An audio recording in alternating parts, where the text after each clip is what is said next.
நமக்கு பஞ்சபூதங்களும் நவக்கோள்களும் என்ற தலைப்பில் நம்முடைய அருட்தந்தை அவர்களுடைய கவிதையை நமக்கு எடுத்துரைக்க நம்முடன் இணைந்திருக்கும் பேராசிரியர் பரிமளா செல்வமணி அம்மா அவர்களை அழைத்து அமர்கின்றோம். நிகழ்ச்சிக்குள் செல்வதற்கு முன் அம்மா அவர்களை பற்றிய ஒரு சில விவரங்களை தங்களுடன் பகிர்ந்து கொள்வதில் பெருமகிழ்ச்சி அடைகின்றோம். பேராசிரியர் பரிமளா செல்வமணி அம்மா அவர்கள் நம் மனவளக்கலையில் முனைவர் பட்டம் பெற்றுள்ளவர்கள். அவர்கள் அக்குபஞ்சரிலும் டாக்டர் பட்டம் பெற்றுள்ளார்கள். நிர்வாக அறங்காவலராக Iyyappanthangal Prestige Bella Vista Manavalakalai மன்ற அறக்கட்டளை தொடங்கி அதனை சிறப்பாக நடத்தி கொண்டு வருகின்றார்கள். காயகல்ப பயிற்சியில் பாரதியார் பல்கலைக்கழகத்தில் முனைவர் பட்டம் பெற்றுள்ளார்கள். 2500க்கும் மேற்பட்ட அன்பர்களுக்கு இலவசமாக காயகல்ப பயிற்சி அளித்துள்ளார்கள். ஆண்டுதோறும் இலவசமாக அரசி பள்ளி மாணவர்களுக்கு மனவளக்கலை பயிற்சிகளை அளித்து வருகின்றார்கள். ஆராய்ச்சி சார்ந்த கூடங்கள் மாநாடுகளில் பங்கேற்றுள்ளார்கள். அவர்கள் பெற்ற விருதுகள் மிக அதிகம். கிருஷ்ணா ஸ்வீட்ஸ் வழங்கிய நல்லோர் விருதும், பிரிஸ்டிஜினியஸ் ஃபோம் வழங்கிய பாரதி கண்ட புதுமை பெண் விருதும், நற்சிந்தனை வழங்கிய சிறந்த யோகா ஆசிரியருக்கான திருமூலர் விருதும் பெற்றுள்ளார்கள். எல்லாவற்றிற்கும் முத்தாய்ப்பாக 2025ஆம் ஆண்டு நம் உலக சமுதாய சேவா சங்கத்தின் மூலம் வழங்கும் ஞானாசிரியர் விருதும் பெற்றுள்ளார்கள். இத்தகைய சிறப்புகள் வாய்ந்த அம்மா அவர்கள் தற்பொழுது நமக்கு சிந்தனை விளக்கம் அளிக்க உள்ளார்கள்.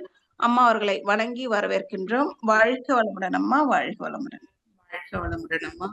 மிக சிறப்பானது ஒரு தவம், நல்ல ஒரு பாடல், மிக அருமையான ஒரு பாடலை தேர்ந்தெடுத்து அதற்கான விளக்கங்களை கூறி என்னுடைய பணியை மிகவும் எளிமையாக்கி இருக்கிறீங்க. ரொம்ப ரொம்ப நன்றி.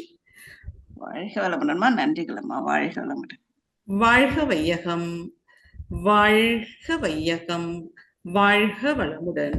குரு வாழ்க, குருவே துணை.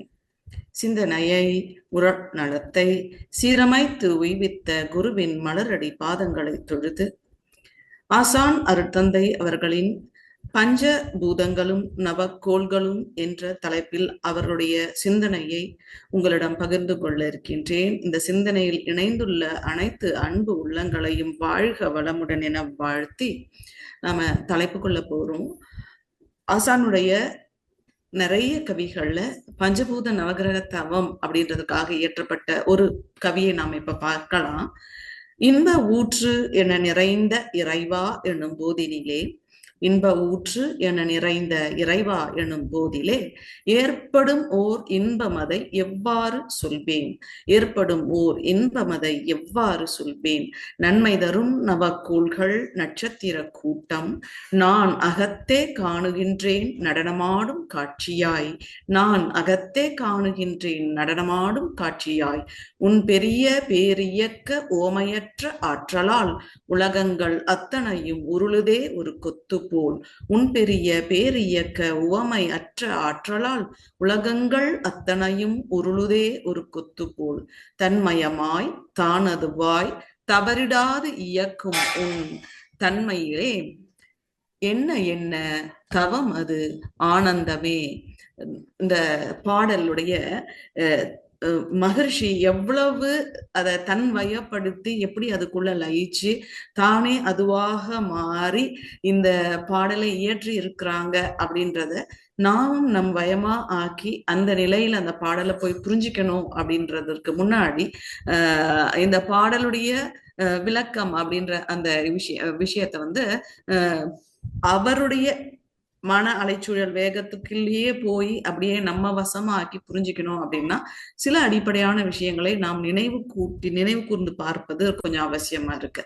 இப்போ நமக்கு எல்லாம் தெரியும், இந்த பஞ்சபூதங்கள் இப்ப அம்மாவுடைய பாடலின் மூலமாகவே அற்புதமா விண்தான் அனைத்திற்கும் உயிர் வித்து அப்படின்னு சொல்லி ஒவ்வொரு விஷயமும் அப்படி நாம அதுல இருந்து ஒவ்வொன்றாக தன்மாற்றம் அடைந்த அந்த பஞ்ச பௌதீகங்களின் தோற்றத்தை நம்ம பார்த்தோம். அந்த பஞ்ச பௌதீகங்களின் முதல் ஆதி பௌதீகமாக இருக்கக்கூடிய விண், அதிலிருந்து காற்று, நெருப்பு, நீர், நிலம் என்ற நிலையிலே 5 பௌதீகங்கள் தோன்றி இருக்கு.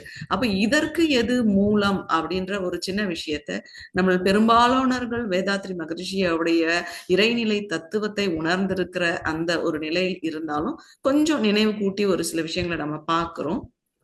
அதுல நமக்கு இந்த மூல நிலை நாம் கடவுள் என்றும் தெய்வம் என்றும் பிரம்மம் என்றும் ஆதி என்றும் அனாதி என்றும் சிவம் என்றும் மெய்ப்பொருள் என்றும் அல்லாஹ் என்றும் இயேசு என்றும் பல்வேறு பெயர்களால் அழைக்கப்படக்கூடிய அந்த தெய்வம் ஒரு நிலையான ஒரு நிலை, இறை நிலை. It is a static force. அது ஒரு நிரந்தரமான எல்லைகளற்ற அப்படி சுவாமி பாய்மம் அப்படின்னு பல விதமான வார்த்தைகளால் புரிய வைக்கக்கூடிய முயலக்கூடிய ஒரு நிலையில் இருக்கக்கூடிய அது தூய பெருவெளி, டோட்டல் டார்க்னஸ், ஆல்மைட்டி அப்படின்ற சுத்த வெளி தன்னுடைய இயல்பாக சில தன்மைகளை வைத்திருந்தது. அதனுடைய அடிப்படையில பார்க்கும்பொழுது முதலாவதாக தன்னிருக்க சூழ்ந்தழுத்தும் ஆற்றல் என்பது அந்த தூய பெருவெளியின் தன்மை. இப்ப அந்த தூய பெருவெளியுடைய தன்மையில இதை தனியா பிரிச்சு பார்த்துட்டு இது எங்கிருந்து வந்துச்சு, இது எப்படி வந்தது அப்படின்ற ஆராய்ச்சிக்கு அப்பாற்பட்ட இதுதான் அதனுடைய தன்மை, கேரக்டர் அப்படின்ற ஒரு நிலையில தன்னிருக்க சூழ்ந்து அழுத்தும் ஆற்றல், தன்னைத்தானே இறுக்கிக் கொள்ளும் அதுல இருந்து ஒரு சூழ்ந்து அழுத்தக்கூடிய ஆற்றல், இப்படி ரெண்டும் அதுல இருக்கு. இந்த தன்னிருக்க சூழ்ந்தழுத்தும் ஆற்றலினால் அந்த தூய பெருவெளி, அந்த இருட்டு நிலையில இருக்கக்கூடிய அந்த வெளி தனக்குள்ளேயே ஒரு நுண் அதிர்வை ஏற்படுத்தி கொள்கிறது.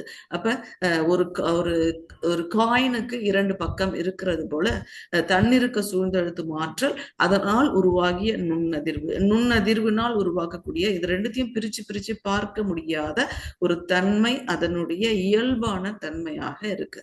It's character. அப்ப அந்த தன்னிருக்க சூழ்ந்தழுத்தும் ஆற்றலாலும் அதனால் ஏற்படக்கூடிய அந்த நுண் அதிர்வினாலும் அந்த தூய பெருவெளி தனக்குள்ளேயே நொறுங்கி இறைத்துகள் ஆகியது. இதான் அந்த சுத்த வெளிக்குள்ள இறைத்துகள் எவ்வாறு தோன்றியது அப்படின்றதற்கான விளக்கம். அப்ப எப்படி அப்படி இறைத்துகள்கள் உருவாகி இருக்க கூடும் அப்படின்னு சொன்னா அந்த சுத்தவெளிக்கு இயல்பாக அதற்கிட்ட தன்மையாக இருக்கக்கூடிய தன்னிருக்க சூழ்ந்தழுத்தும் ஆற்றலினால் அது தானே தனக்குள்ளேயே நொறுங்கி கண்களுக்கும் புலன்களுக்கும் எட்டாத இறை துகள் ஆகியது அப்படின்ற அந்த நிலை. அப்ப அந்த நுண்ணதிர்வால் இந்த இறை துகள்கள் மீண்டும் அதே அந்த இயல்பாக இருந்து கொண்டிருக்கக்கூடிய அந்த சூழ்ந்தெழுத்தும் ஆற்றலால் தற்சுழற்சி வேகம் பெறுகிறது. அப்ப அந்த வேகம் எவ்வளவு இருக்கும், எந்த கருவியினாலும் மெஷர் பண்ண முடியுமா, அளந்து சொல்ல முடியுமா, எவ்வளவு ஸ்பின்ல சுத்துது அப்படின்லாம் நம்ம அதுவும் கேள்விக்கு நம்மளுடைய புலன்களுக்கு எட்டாத ஒரு நிலையில் அதிவிரைவான ஒரு தற்சுழற்சி வேகத்தில் சுழலத் தொடங்குது சூழ்ந்தழுத்தும் ஆற்றலினால். ஆனா கண்ணுக்கே தெரியாத ஒரு துகள், அதுக்கு ஒரு சுழற்சி, அந்த சுழற்சி அது சுத்தணும் அப்படின்னா அதற்குள்ள ஒரு சின்ன ஆற்றல் இருக்கணும். அந்த ஆற்றல் எவ்வளவு காலம் தாக்கு பிடிக்கும், அதுவும் கணிக்க முடியாதது. அப்ப உடனே அது கரையுது. கரையும் நிலையில் அந்த இறைத்துகள் இருப்பது காந்தம். இப்ப இறைத்துகள் வேறையா காந்தம் வேறையானா இரண்டுமே பிரித்தறிய முடியாத ஒன்றுதான். அப்போ இந்த காந்தம் உருவாகுது. இந்த இறைத்துகள்கள் இப்படி அந்த இறைநிலையில் தொடர்ந்து உருவாகி கொண்டே இருக்கு. தன்னிருக்க சூழ்ந்தழுத்தும் ஆற்றலும் தொடர்ந்து அங்கே இருந்து கொண்டே இருப்பதால் இறைத்துகள்கள் இந்த சூழ்ந்தழுத்தும் ஆற்றலால் நெருங்கி வருவது போன்ற ஒரு தோற்றம் ஏற்படுது. அந்த நெருக்கம் அகைன் அந்த இறைத்துகள்கள இருந்து வெளிப்படக்கூடிய அந்த தன்மாற்றம் அடைய அந்த நிகழ்ச்சியான காந்த வெளிப்பாடு, இதனால ஒரு விலக்கு ஆற்றல் ஏற்படுது. அப்போ தன்னிருக்க சூழ்ந்தழுத்தும் ஆற்றல் எல்லாவற்றையும் ஒன்று சேர்க்கிறது. அந்த இறைத்துகள்களில் இருந்து வெளியேறக்கூடிய காந்தம் அதனுடைய காந்த திணிவுக்கு ஏற்ப அவற்றை விலக்குது. இப்படி இந்த விலக்கும் ஆற்றல் இருக்கும் ஆற்றலினால் அது என்ன ஆகுதுங்க, அப்படி ஒரு காட்சி, ஒரு கொத்தியக்கம் போல தெரிய ஆரம்பிக்குது. அந்த கொத்தியக்கத்தை தான் நாம் என்ன சொல்றோம், அப்படி சேர்ந்து இருக்கக்கூடிய நிலையில அத விண்கள் அப்படின்னு சொல்றோம். அப்போ ஒவ்வொரு விண்ணுக்குள்ளையும் கோடான கோடி இறை துகள்களின் தொகுப்பு தான் விண்ணாக மலருது. அந்த விண்ணாக மலருது. அகைன் இந்த விண்ணும் கண்களுக்கு புலன்களுக்கும் எட்டாததாக தான் இருக்கு. இன்ஃபினிட்லி ஸ்மால் டஸ்ட் பார்ட்டிகல் என்று இறைத்துகளை அருட்தந்தை சொல்றாரு. கண்களுக்கும் புலன்களுக்கும் எட்டாத ஒரு சிறிய துகள், இறை துகள். அதே போன்றுதான் அந்த கோடான கோடி விண்களின் இறை துகள்களின் தொகுப்பாக இருக்கக்கூடிய விண்ணும் இருக்கு. விண்ணும் அதற்குள்ள இருக்கக்கூடிய இறைத்துகளும், இறைத்துகள் ஏற்கனவே ஒரு தற்சுழற்சியில அதன் தொகுப்பாக தெரியக்கூடிய விண்ணும் சூழ்ந்தெழுத்து ஆற்றலினால் ஒரு வேகம் பெற்று சுழல தொடங்குது. இப்படி இருக்கக்கூடியதை தான் விஞ்ஞானிகள் அணு என்று பெயரிடுறாங்க. நாம ஒரு புரிதலுக்காக இந்த காட்சிகளை பார்க்கிறோம்.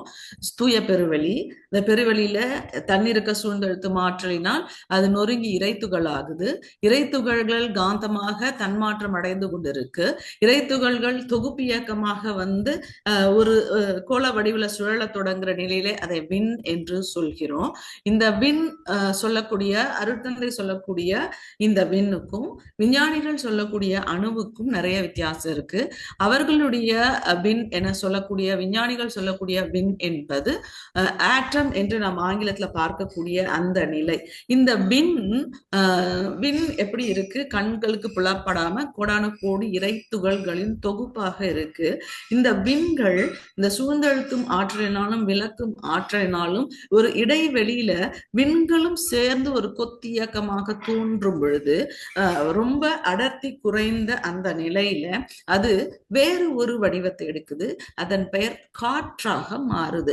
அப்போ விண் அப்படின்றது நிலையில தனித்து விண்களாக இருந்த அது அந்த நிலை போய் அதே சூழ்ந்தெழுத்தும் ஆற்றலினால் சில விண்கள் சேர்ந்து இயங்கக்கூடிய நிலையில இப்போ அதனுடைய பெயர் அடர்த்தி குறைந்த விண்களின் தொகுப்பு நிலையில் அதன் பெயர் காற்று, ஹைட்ரஜன் அப்படின்னு சொல்றாங்க.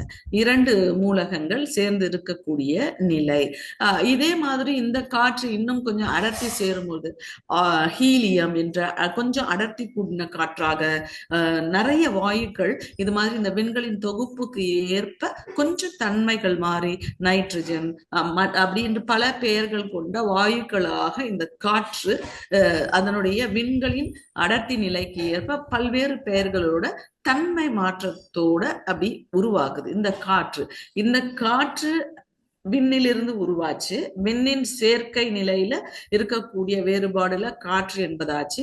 இதே காற்று இன்னும் கொஞ்சம் அழுத்தம் கூடும் பொழுது அதுல இருக்கக்கூடிய விண்களின் அடர்த்தி அதிகரிக்கும் பொழுது, சே ஃபார் எக்ஸாம்பிள் ஆக்சிஜன் அப்படின்னு நம்ம சொல்றோம்னா அங்கே 8 எலக்ட்ரான் இருக்கு, 8 புரோட்டான் இருக்கு, 8 நியூட்ரான் இருக்கு. அப்ப விண்களின் எண்ணிக்கை கூடும் பொழுது அங்க இருக்கக்கூடிய விண்ணின் எண்ணிக்கை கூடி நெருக்கம் அதிகமாகும் பொழுது அந்த காற்றில வெப்பம் ஏற்படுது. நாம கொஞ்சம் பேர் ஒரு இடத்துல கூடி இருந்தாலே முதல்ல ஒரு 2-3 பேர் இருக்கக்கூடிய அறைக்கும் 10 பேர் இருக்கக்கூடிய ஒரு அறைக்குமே வித்தியாசம் நம்ம ஃபீல் பண்ண முடியும். அங்க கொஞ்சம் வெப்பம் அதிகரிக்கிறது. அது மாதிரி இந்த விண்களின் அடர்த்தி கூட கூட இதன் தன்மை, இந்த காற்றில் இருக்கக்கூடிய தன்மை மாறி இந்த காற்றில் அடர்த்தி கூடி அது வெப்ப காற்றாக அழுத்த காற்றாக மாறுகிறது. இந்த நிலையில வெப்பம் அப்படின்னு சொல்லக்கூடிய அந்த நிலை அதுல வருது. அப்ப விண்ணே காற்றாக தன்மாற்றம், காற்றிலிருந்து வெப்பம் வருகிறது. இந்த வெப்பமும் அங்க இருக்கக்கூடிய அந்த காற்றும் இணையும் பொழுது ஒரு இணைப்புல அது வேறு ஒன்றாக தன்மாற்றம் அடையுது. அந்த தன்மாற்றத்திற்கு தான் நம்ம நீர் என்று சொல்றோம், H2O. அப்ப காற்றும் அழுத்த காற்றும் இணைந்து நீராக மாறுது. நம்ம முதல்லயே பார்த்தோம், காற்று விண்ணிலிருந்து வருது. விண்ணு தான் காற்றுக்கு மூலம். காற்று அதே அணுக்கள் கொஞ்சம் அடர்த்தி பெறும் பொழுது அதுவே தான் நெருப்பாக மாறுது. அதே நெருப்பும் அந்த காற்றும் ஒரு ஹோலிஸ்டிக் ப்ரொபோர்ஷன் அப்படின்னு சுவாமிஜி சொல்ற மாதிரி ஒரு தெய்வீக கூட்டிணைப்பிலே அது இணையும் பொழுது அது அடுத்த நிலை தன்மாற்றமாக நீர் என்று ஒரு தன்மாற்றத்துக்கு வருது. இதே நீர் அப்படின்றத இன்னும் கெட்டிப்பட்டுச்சுன்னா அடர்த்தி கூடும் பொழுது உறைந்து நீர் என்பது ஐஸ் அப்படின்ற நிலையில பனிப்பொருளாக மாறும் பொழுது அதன் பெயர் நிலம் என்ற தன்மாற்றத்திற்கு மாறுது. அப்ப இவற்றுக்கெல்லாம் மூலம் அடிப்படை எது அப்படின்னா அந்த விண்ணுக்கு எது மூலமாக இருக்குன்னா இறைத்துகளுக்கு எது மூலமாக இருக்கு அப்படின்னு சொல்லி பார்த்தா அந்த சூரிய பெருவெளியாகிய இறைநிலை என்ற அந்த தெய்வம் தான் தன்மாற்றம் அடைந்து தானே மாறி மாறி இவ்வாறு 5 பௌதீகங்களாக மாறி இருக்கு.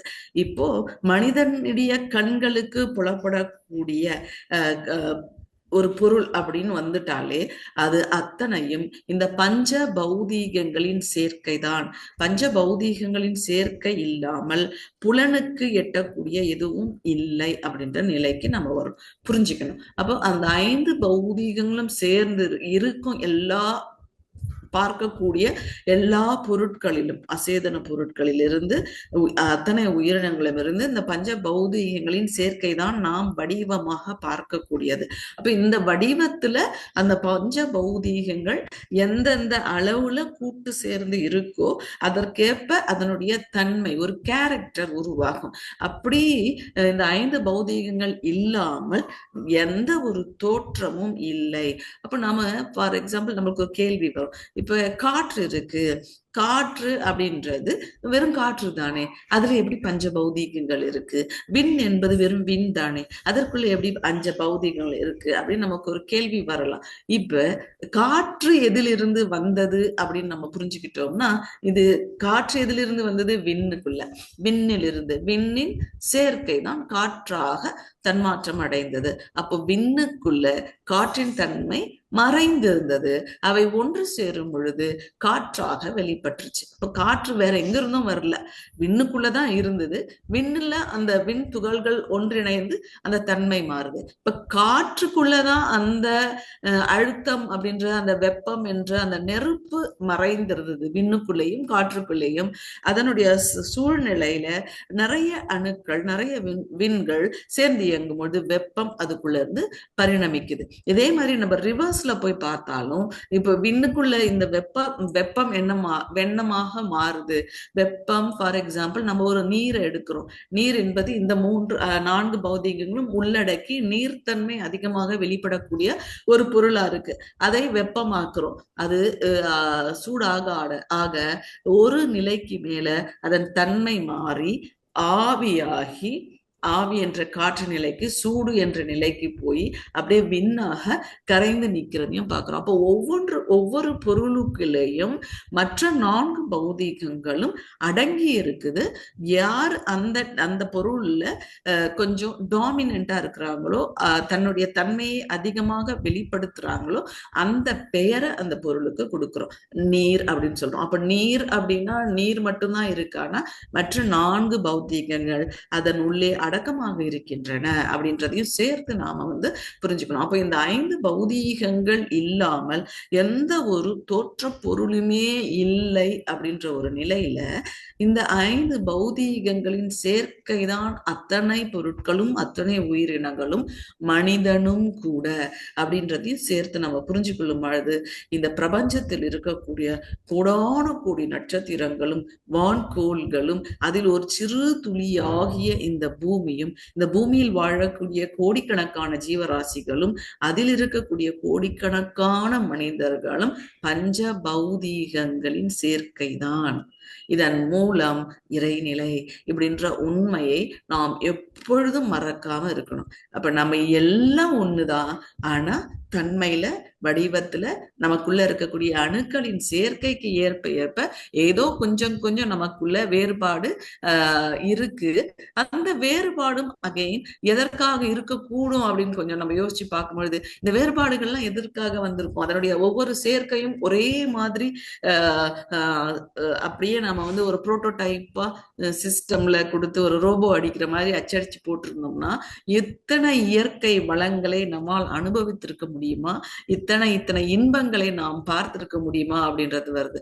அப்ப இறைநிலையின் அதனுடைய துல்லியமான கூர்ந்த அந்த பேர் அறிவு, ஒவ்வொரு தன்மையும் அது எப்படி சேருதோ அந்த சேர்க்கைக்கு ஏற்ப அதற்குள்ள இருந்து வெளிப்பட்டு ஒவ்வொரு விஷயங்களையும் நமக்கு அனுபவிப்பதற்காக, அதன் சுகங்களை நாம் பெறுவதற்காக இவ்வளவு வேறுபாடுகளில் இத்தனை சுகங்கள், இத்தனை இன்பங்கள் இந்த ஒவ்வொரு பௌதீகங்களும் கூட்டு சேர்க்கையில் விகிதாச்சாரம் மாறும்பொழுது வெளிப்பட்டு கொண்டே இருக்கின்றது என்பதை மனிதனாகிய நாம் உணர்ந்து கொள்வதற்காக தான் இந்த அத்தனையும் நடந்திருக்கோ அப்படின்றது கூட சொல்லும் பொழுது நாம் நம்முடைய மனிதன் என்ற இந்த பிறப்பினுடைய மனித உடலின் நமக்கு கிடைத்திருக்கக்கூடிய இந்த வாழ்க்கையின் பெருமையை உணர்ந்து கொள்ளணும் அப்படின்றத சொல்லணும் அப்படின்னு தோணுது. இந்த வாழ்க்கை அப்படின்றது இந்த எல்லாம் வல்ல அந்த அருட்பேராற்றல் தானே இப்படியான இத்தனை இத்தனை திரு வடிவங்களாய் மாறி இத்தனை ஆற்றலையும் சுகங்களையும் வாய்ப்புகளையும்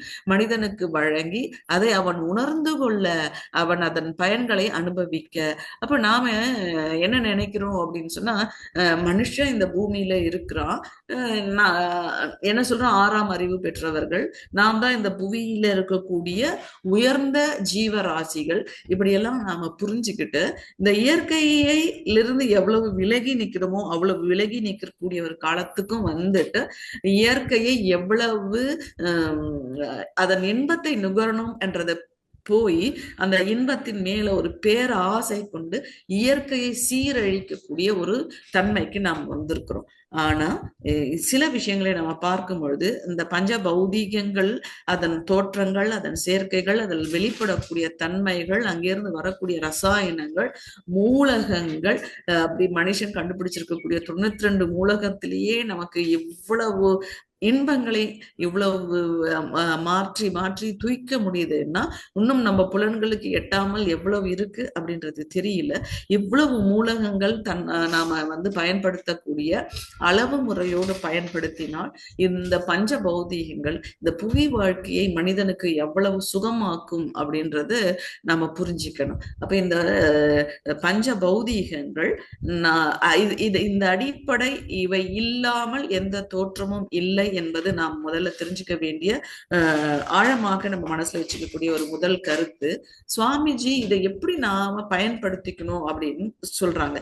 இப்ப இந்த பஞ்ச பௌதீகங்களின் சேர்க்கை தான் இந்த பிரபஞ்சமும், இந்த பிரபஞ்சத்தில் ஒரு சிறு துளியாக அங்கமாக இருக்கக்கூடிய இந்த பூமியும், பூமியில் வாழக்கூடிய ஜீவன்களும் வளங்களும் அப்படின்ற நிலையில நாம கொஞ்சம் முன்னாடி பின்னோக்கி போய் பார்க்கும் பொழுது நம்மளுடைய முன்னோர்கள் இந்த பஞ்ச பௌதீகங்களை இருந்து தங்களை பிரிச்சு பார்த்துக்கிட்டதே இல்லை. இந்த பஞ்ச பௌதீகங்களால தான் நாம வாழ்கிறோம், இதுதான் நம் வாழ்க்கைக்கு ஆதாரமாக இருக்கு அப்படின்ற நிலையில அதை உணர்ந்து அதனோடு ஒன்றி அதன் பெருமையையும் உணர்ந்து மதித்து நன்றி வேற செலுத்துறாங்க.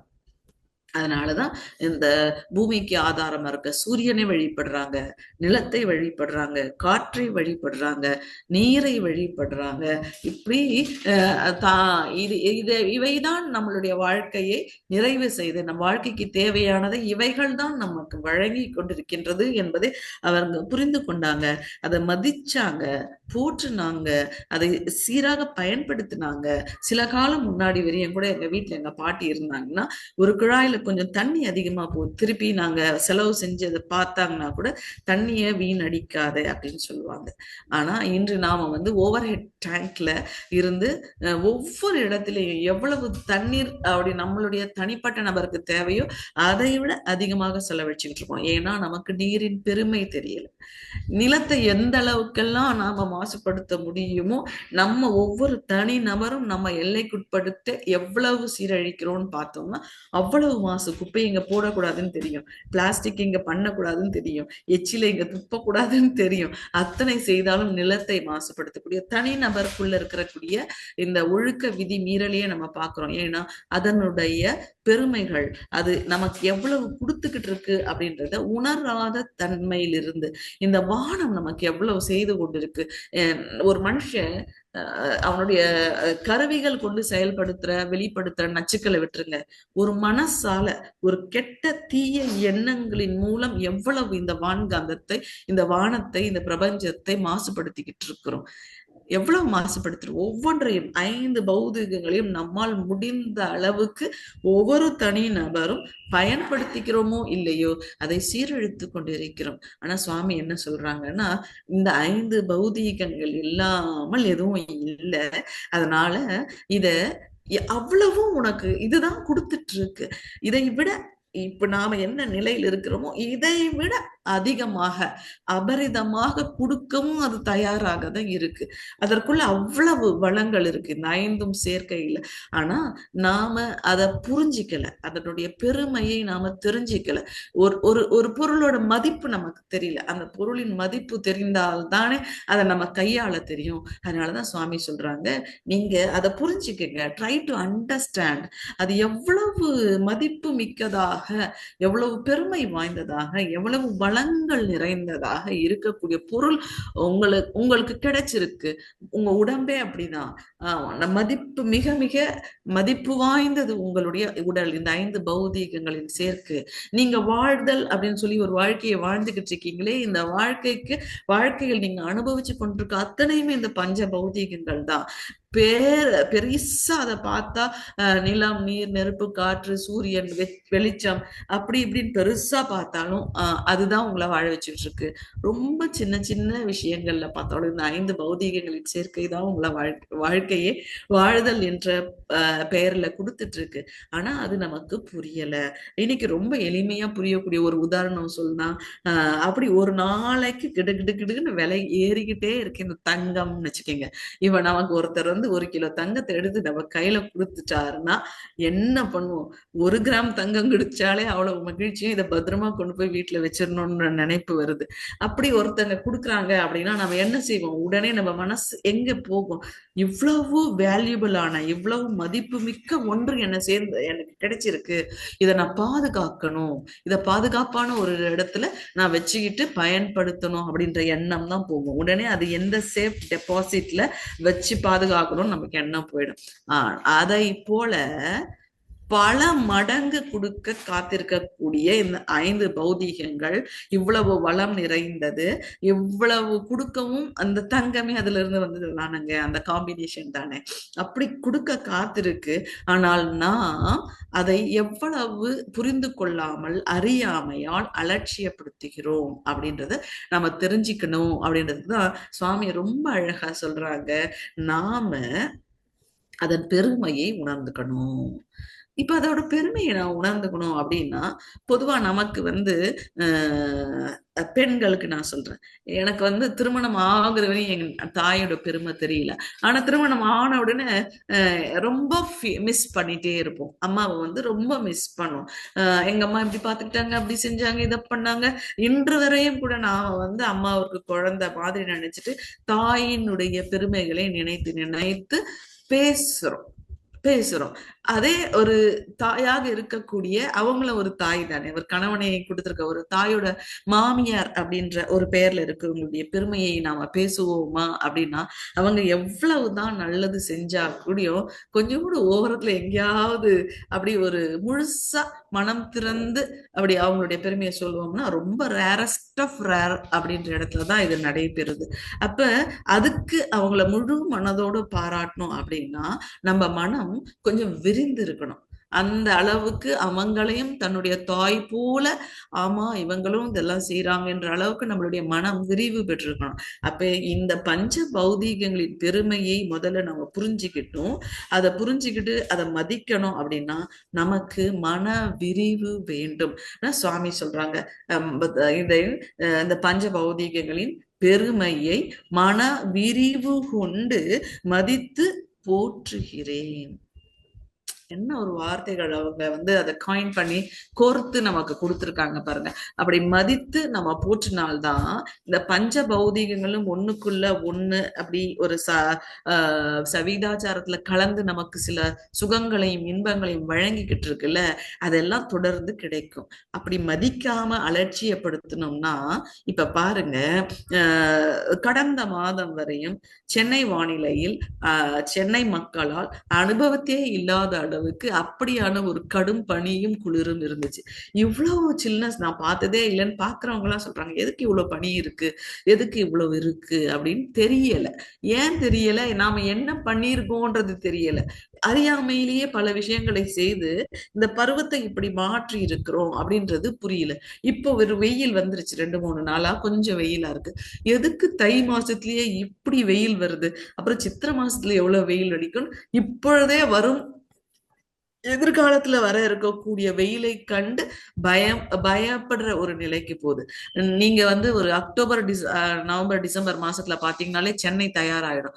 ஐயோ என்ன ஆக போதோ, இந்த வருஷம் மழை என்ன பண்ண போதோ, எங்க வெள்ளம் வர போதோ, யார் வீட்டுக்குள்ள போக போதோ, அப்படி ஒரு பயம். அப்ப நாம இந்த இயற்கையை சரியாக புரிந்து கொள்ளாமல், இந்த 5 பௌதீகங்களை சரியாக புரிந்து கொள்ளாமல், அதை அலட்சியத்தினாலும் அறியாமையினாலும் அதை நாம திருப்பியா ரிப்பீட்டடா அதை வந்து நாம அழித்து கொண்டிருந்து, அது நமக்கு நன்மை செய்து கொண்டிருக்கக்கூடியதை கூட புரிந்து கொள்ள முடியாமல் அதை கண்டு பயப்படக்கூடிய நிலையில் இந்த பஞ்ச பௌதீகங்களில் இருந்து விலகி இருக்கிறோம் என்பதை காண்கிறோம். இதனாலதான் இந்த காற்றுக்குள்ள வெப்பம் அதிகரிச்சு கடுமையான ஒரு அனல் காற்று, இந்த காற்றுக்குள்ள நீர் அதிகரிச்சு ஒரு பனிக்காற்று நாம அனுபவிக்கிறோம். அப்ப இதற்குள்ள மற்ற ஒரு பௌதீகம் தன்னுடைய தன்மையை காட்டத் தொடங்கும் போது நிலத்தினில் மழை பொழியாமல் வறட்சி ஏற்பட்டு நீர் இல்லாமல் நிலம் வெடிக்கிறது. நிலம் வெடிச்சு அதுக்குள்ள இருந்து ஒரு வெப்ப வாயுவை வெளியே அனுப்புது. இப்படி நீங்க எல்லா பௌதீகங்கள்லயும் அதனுடைய சமநிலையை அது சரி செய்து கொள்ள நாம் அலட்சியப்படுத்த அது தன்னுடைய இயல்புக்கு திரும்புவதற்கு தன்னுடைய தகவமைத்துக் கொள்வது சிலதை வெளிப்படுத்தும் பாருங்க.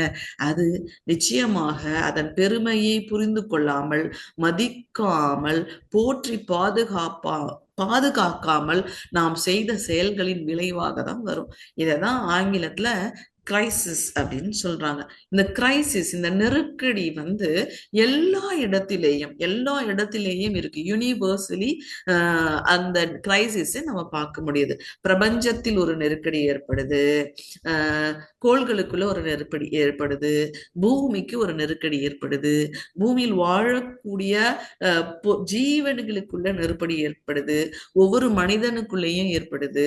அது உடலால ஏற்படுது, நோயா வெளிப்படுது, குடும்பத்துல ஏற்படுது, பொருளாதார சிக்கலாக ஒரு கிரைசிஸ் உருவாகுது, சோசியல் மனிதர்கள் சேர்ந்து இருக்கக்கூடிய நிலையிலும் இந்த நெருக்கடி வெளிப்படுது.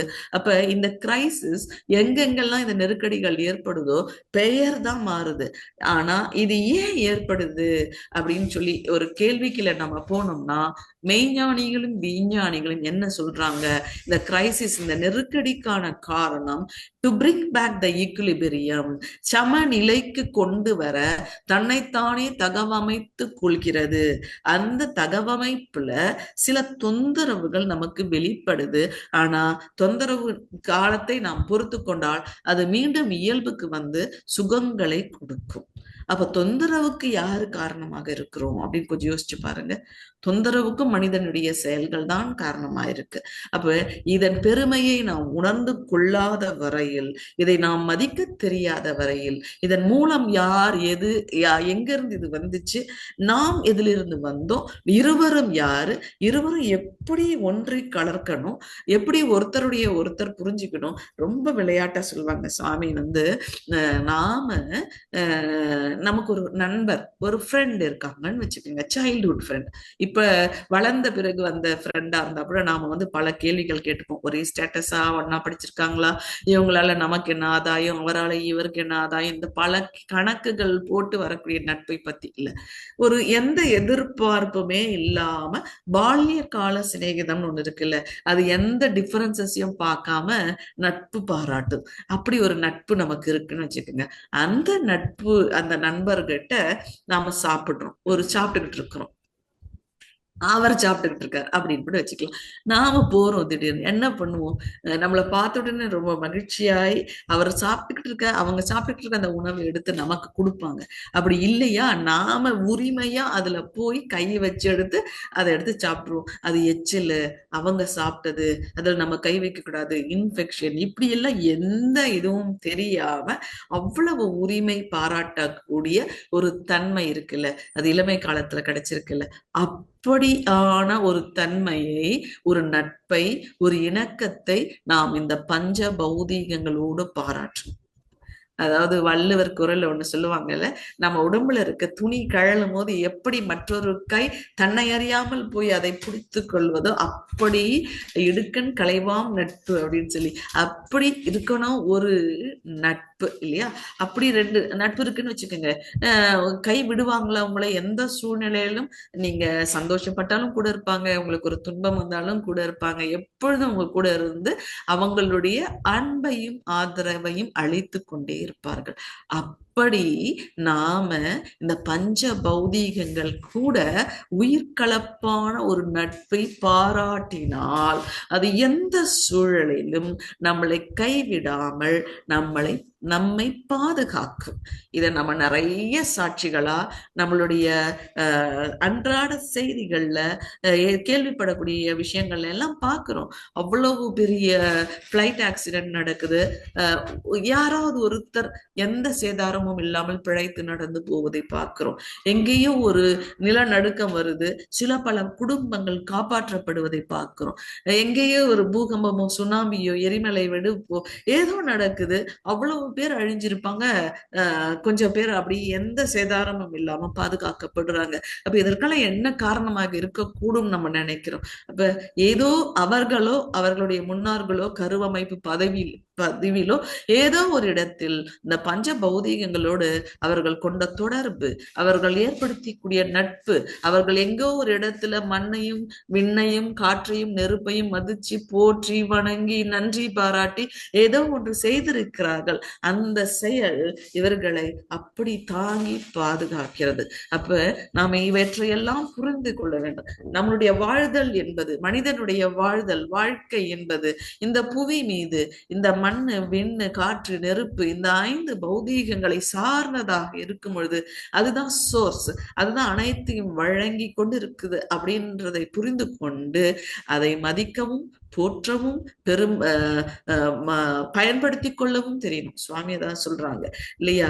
அதனுடைய மதித்து போற்றுகிறேன், ஒன்றி கலந்து உயிர் கலப்பு பெறுகிறேன், பிரபஞ்ச பரிணாமத்தில் அதன் தோற்றம் எப்படி வந்துச்சு, விண் எப்படி வந்துச்சு, காற்று எப்படி வந்தது, நெருப்பு எப்படி வந்தது, நிலம் எப்படி வந்தது, நீர் எப்படி வந்தது, இந்த தோற்றத்தை இந்த சரித்திரத்தை நான் உணர்ந்து கொள்கிறேன், இவற்றிலிருந்து காப்பு பெறுகிறேன், பாதுகாப்படைகிறேன். எல்லா சூழ்நிலையிலும் இதை மதித்து மதித்து மதித்து நான் பயன்படுத்துவதால், இதனோடு ஒன்றி கலந்து உயிர்கலப்பு பெற்றிருப்பதால் இது என்னை எல்லா நேரங்களிலும் எல்லா இடங்களிலும் எல்லா தொழில்களிலும் பாதுகாக்கட்டும்.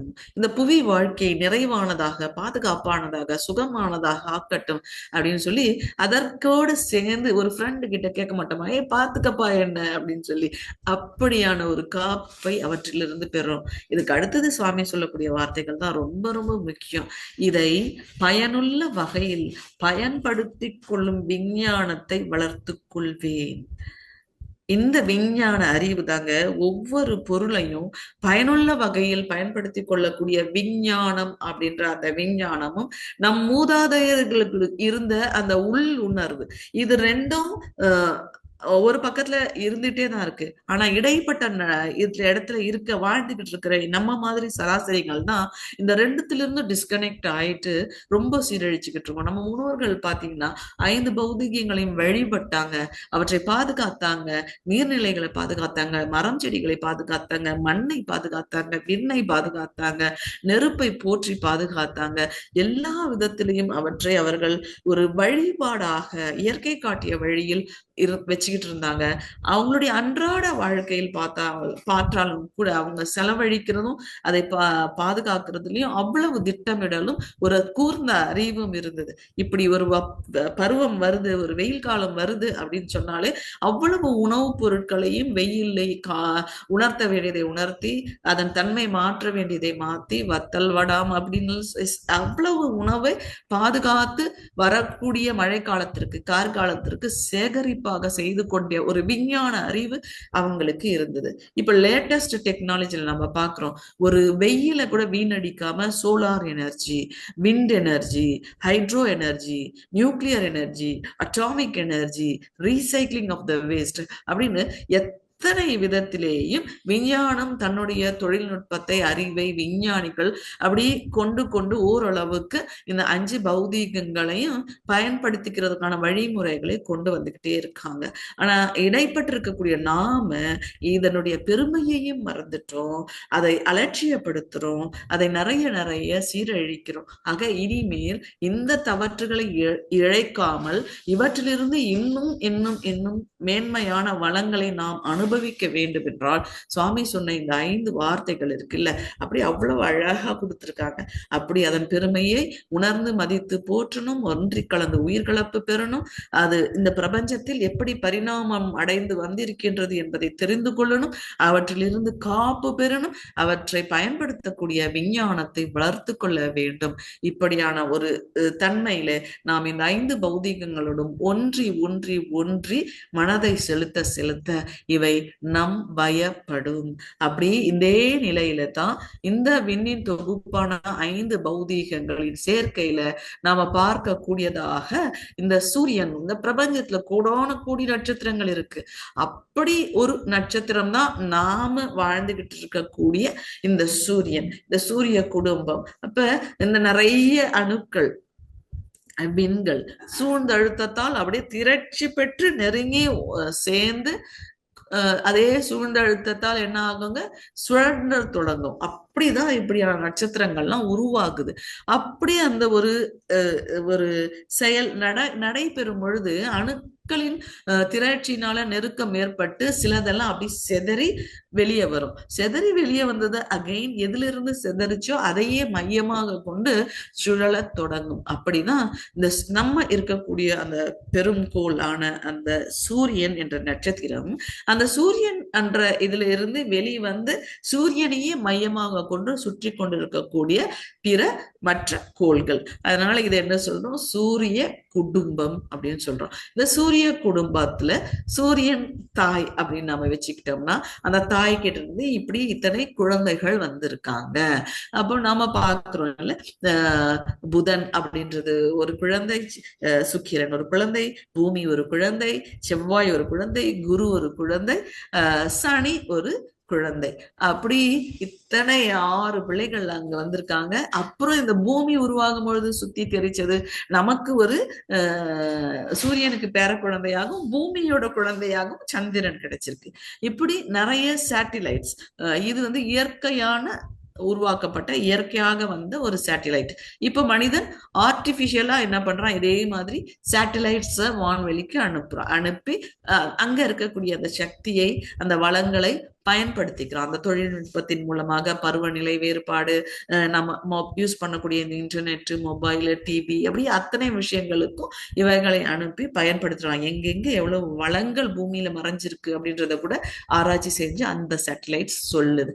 அது மாதிரி இப்படி நிறைய இந்த எல்லா கோள்களுக்கும் அதற்கான குழந்தைகள் கூட அங்க இருக்கும். அப்ப சூரியனுக்கு கம்பேர் பண்ணும்போது தன்னிடம் இருந்து வந்த குழந்தை அதனிடம் வந்த பேர குழந்தை அப்படின்னு கூட வச்சுக்கலாம். இதையெல்லாம் நினைக்க நினைக்க பேசும் பொழுது சிரிப்பு வருது அப்படின்னு சொன்னா, சுவாமி இதுக்குள்ளேயே லயிச்சிருக்கும் பொழுது இந்த காட்சிகளை எல்லாம் அவர் அகமாக பார்த்து உணர்ந்து இதற்குள்ள லயிச்சு இதுவாக அவர் மாறி இருக்கும் பொழுது அவருக்கு எவ்வளவு இன்பம் பெருகி இருக்கும்னு யோசிச்சா அந்த பாடல் வரி சும்மா இல்லைங்க, அவர் அதற்குள்ளேயே இருந்து எழுதியிருந்தாதான் இப்படி ஒவ்வொரு வார்த்தைகளும் வெளிப்படும் அப்படின்றத நம்ம புரிஞ்சிக்க முடியுது. இப்படி ஒவ்வொரு கோள்கள் இருக்கு. சுவாமி அகைன் சொல்றாங்க, இது வந்து இந்த பிரபஞ்சம் முழுவதும் இருக்கக்கூடிய அத்தனை நட்சத்திரங்களும் அத்தனை கோள்களும் தன்னுடைய தன்மைகளை வெளிப்படுத்துது இல்லை. இந்த காந்தம் நம்ம ஒண்ணு பார்த்தோம்ல, இறைத்துகள் தான் காந்தமா மாறுது. இந்த காந்தம் இந்த பிரபஞ்சம் முழுவதும் விரிஞ்சிருக்குல்ல, இந்த காந்தத்துல இப்படி இவ்வளவு கோடான கோடி நட்சத்திரங்களும் கோள்களும் உருவாகி இருக்குல்ல, இவை கிட்ட இருந்து ஒரு தன்மை வெளிப்பட்டுக்கிட்டே போகும். அப்ப இந்த தன்மை, இந்த அலை இயக்கம் அப்படின்னு நம்ம சுவாமி சொல்லக்கூடிய ஒரு பிலாசபி, ஒரு தத்துவத்துல இந்த அலைகள் மோதும், சிதறும், ஊடுருவும், ஊடாடும். இரண்டுக்கு இடையே ஒரு இணக்கமான தன்மையை எப்பொழுதும் ஏற்படுத்தி கொண்டே இருக்கும் அப்படின்றதையும் சேர்த்து நம்ம புரிஞ்சுக்கும் பொழுது இந்த பிரபஞ்சம் முழுவதும் என் வான்காந்த களம் முழுவதும் கோடானு கோடி நட்சத்திரங்கள் வான்கோள்களில் இருந்து வரக்கூடிய அலைகளால் நிரப்பப்பட்டிருக்கு. அப்படி பூமி ஒரு கோள், அந்த கோளுக்கு பிரபஞ்சம் முழுவதிலும் இருந்து வந்தாலும் இந்த படத்துல நம்ம பார்க்கும் பொழுது இந்த சுழற்சி இருக்குல்ல, எல்லாம் ஒரே நேர்கோட்டுல அப்படியே சுத்துமா அப்படின்னா இல்ல. ஒவ்வொன்றின் வடிவம் வேற, இடை அடர்த்தி வேற, அதுக்குள்ள இருக்க மூலகங்களின் தன்மை வேற. அப்போ அதனுடைய வேக வேறுபாடு, இருக்கக்கூடிய தூர வேறுபாடு, இதற்கேற்ப அதனுடைய சுழற்சி எல்லாம் மாறுது. அப்படி மாறும் பொழுது சூரியன் 25 நாட்களுக்கு ஒரு முறை தன்னைத்தானே சுத்திக்குது அப்படின்னா பூமி ஒரு நாள்லயே தன்னைத்தானே சுத்திக்குது. 24 மணி நேரத்துல ஒரு ரொட்டேஷன் இது தன்னைத்தானே பண்ணிக்குது. அப்ப எவ்வளவு வேறுபாடு இருக்கு பாருங்க. அப்ப சைஸ் இப்ப எவ்வளவு பெருசு சூரியன் பூமியை விட இருக்கும்னா 19 லட்சம் மடங்கு பெரியது அப்படின்னு சொல்றாங்க. அப்போ அந்த 19 லட்சம் மடங்கு பூமி அளவுக்கே நமக்கு மனசு விரிய மாட்டேங்குது.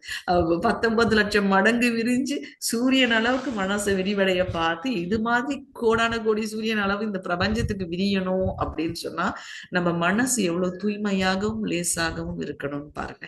அப்ப சின்ன சின்ன விஷயங்களோட நம்ம தொடர்பு படுத்தி அதை மதிக்க தெரிஞ்சுக்கிட்டாலே மனம் லேசாக தொடங்கும். அங்க இருக்கக்கூடிய களங்கங்கள் போகும். இது ஒரு பெரிய கடினமான வேலையெல்லாம் இல்லை.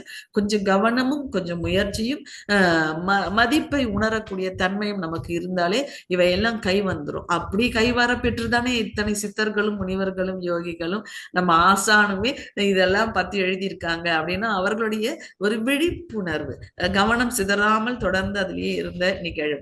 இப்ப நாம இப்படி இதன் மேல பார்த்து அதனுடைய தன்மைகள், ஒவ்வொன்றுக்கும் ஒவ்வொரு விதமான தன்மைகள், அருகாமையில் இருக்கக்கூடியது சூரியனுக்கு மிக அருகாமையில் இருக்கக்கூடிய புதன், அதற்கு அடுத்த நிலையில் இருக்கக்கூடிய சுக்கிரன், பூமிக்கு உட்புறமாக இவை சுழன்று இருக்கு அப்படின்னு நம்ம யோசிச்சா பூமிக்கும் சூரியனுக்கும் நடுவுல எப்படி இருக்கு அப்படின்னு நம்ம ஒரு எடுத்துக்கிட்டோம்னா வெளியே செவ்வாயும் குருவும் சனியும் அப்படி சுழண்டுகிட்டு இருக்கு அப்படின்ற நிலையில பார்க்கும்போது தூர வேறுபாடு இருக்கு. அப்ப அந்த அலையிலிருந்து வரக்கூடிய தன்மை, அதனோட டென்சிட்டி, இன்டென்சிட்டி அப்படின்னு சொல்றோம்ல, அழுத்த நிலை, அதுல ஒரு வேறுபாடு இருக்கும். இது ஒவ்வொருத்தரும் பிறந்த நிலையில இந்த கிரகங்கள் எந்தெந்த பொசிஷன்ல இருக்கு, எந்தெந்த நிலையில் இருக்கு அப்படின்றதுக்கு ஏற்ப இது இடம் மாறும் பொழுது அங்க இருந்து வரக்கூடிய காந்த அலைகளை வாங்கி நம்ம உடம்பு ஏற்று தகவமைச்சுக்கிறதுல டிஸ்டர்பன்சஸ், தடைகள் இருக்கும். இந்த தடைகளை, அந்த தகவமைத்துக் கொள்வதில் ஏற்படக்கூடிய தடைகளை தான்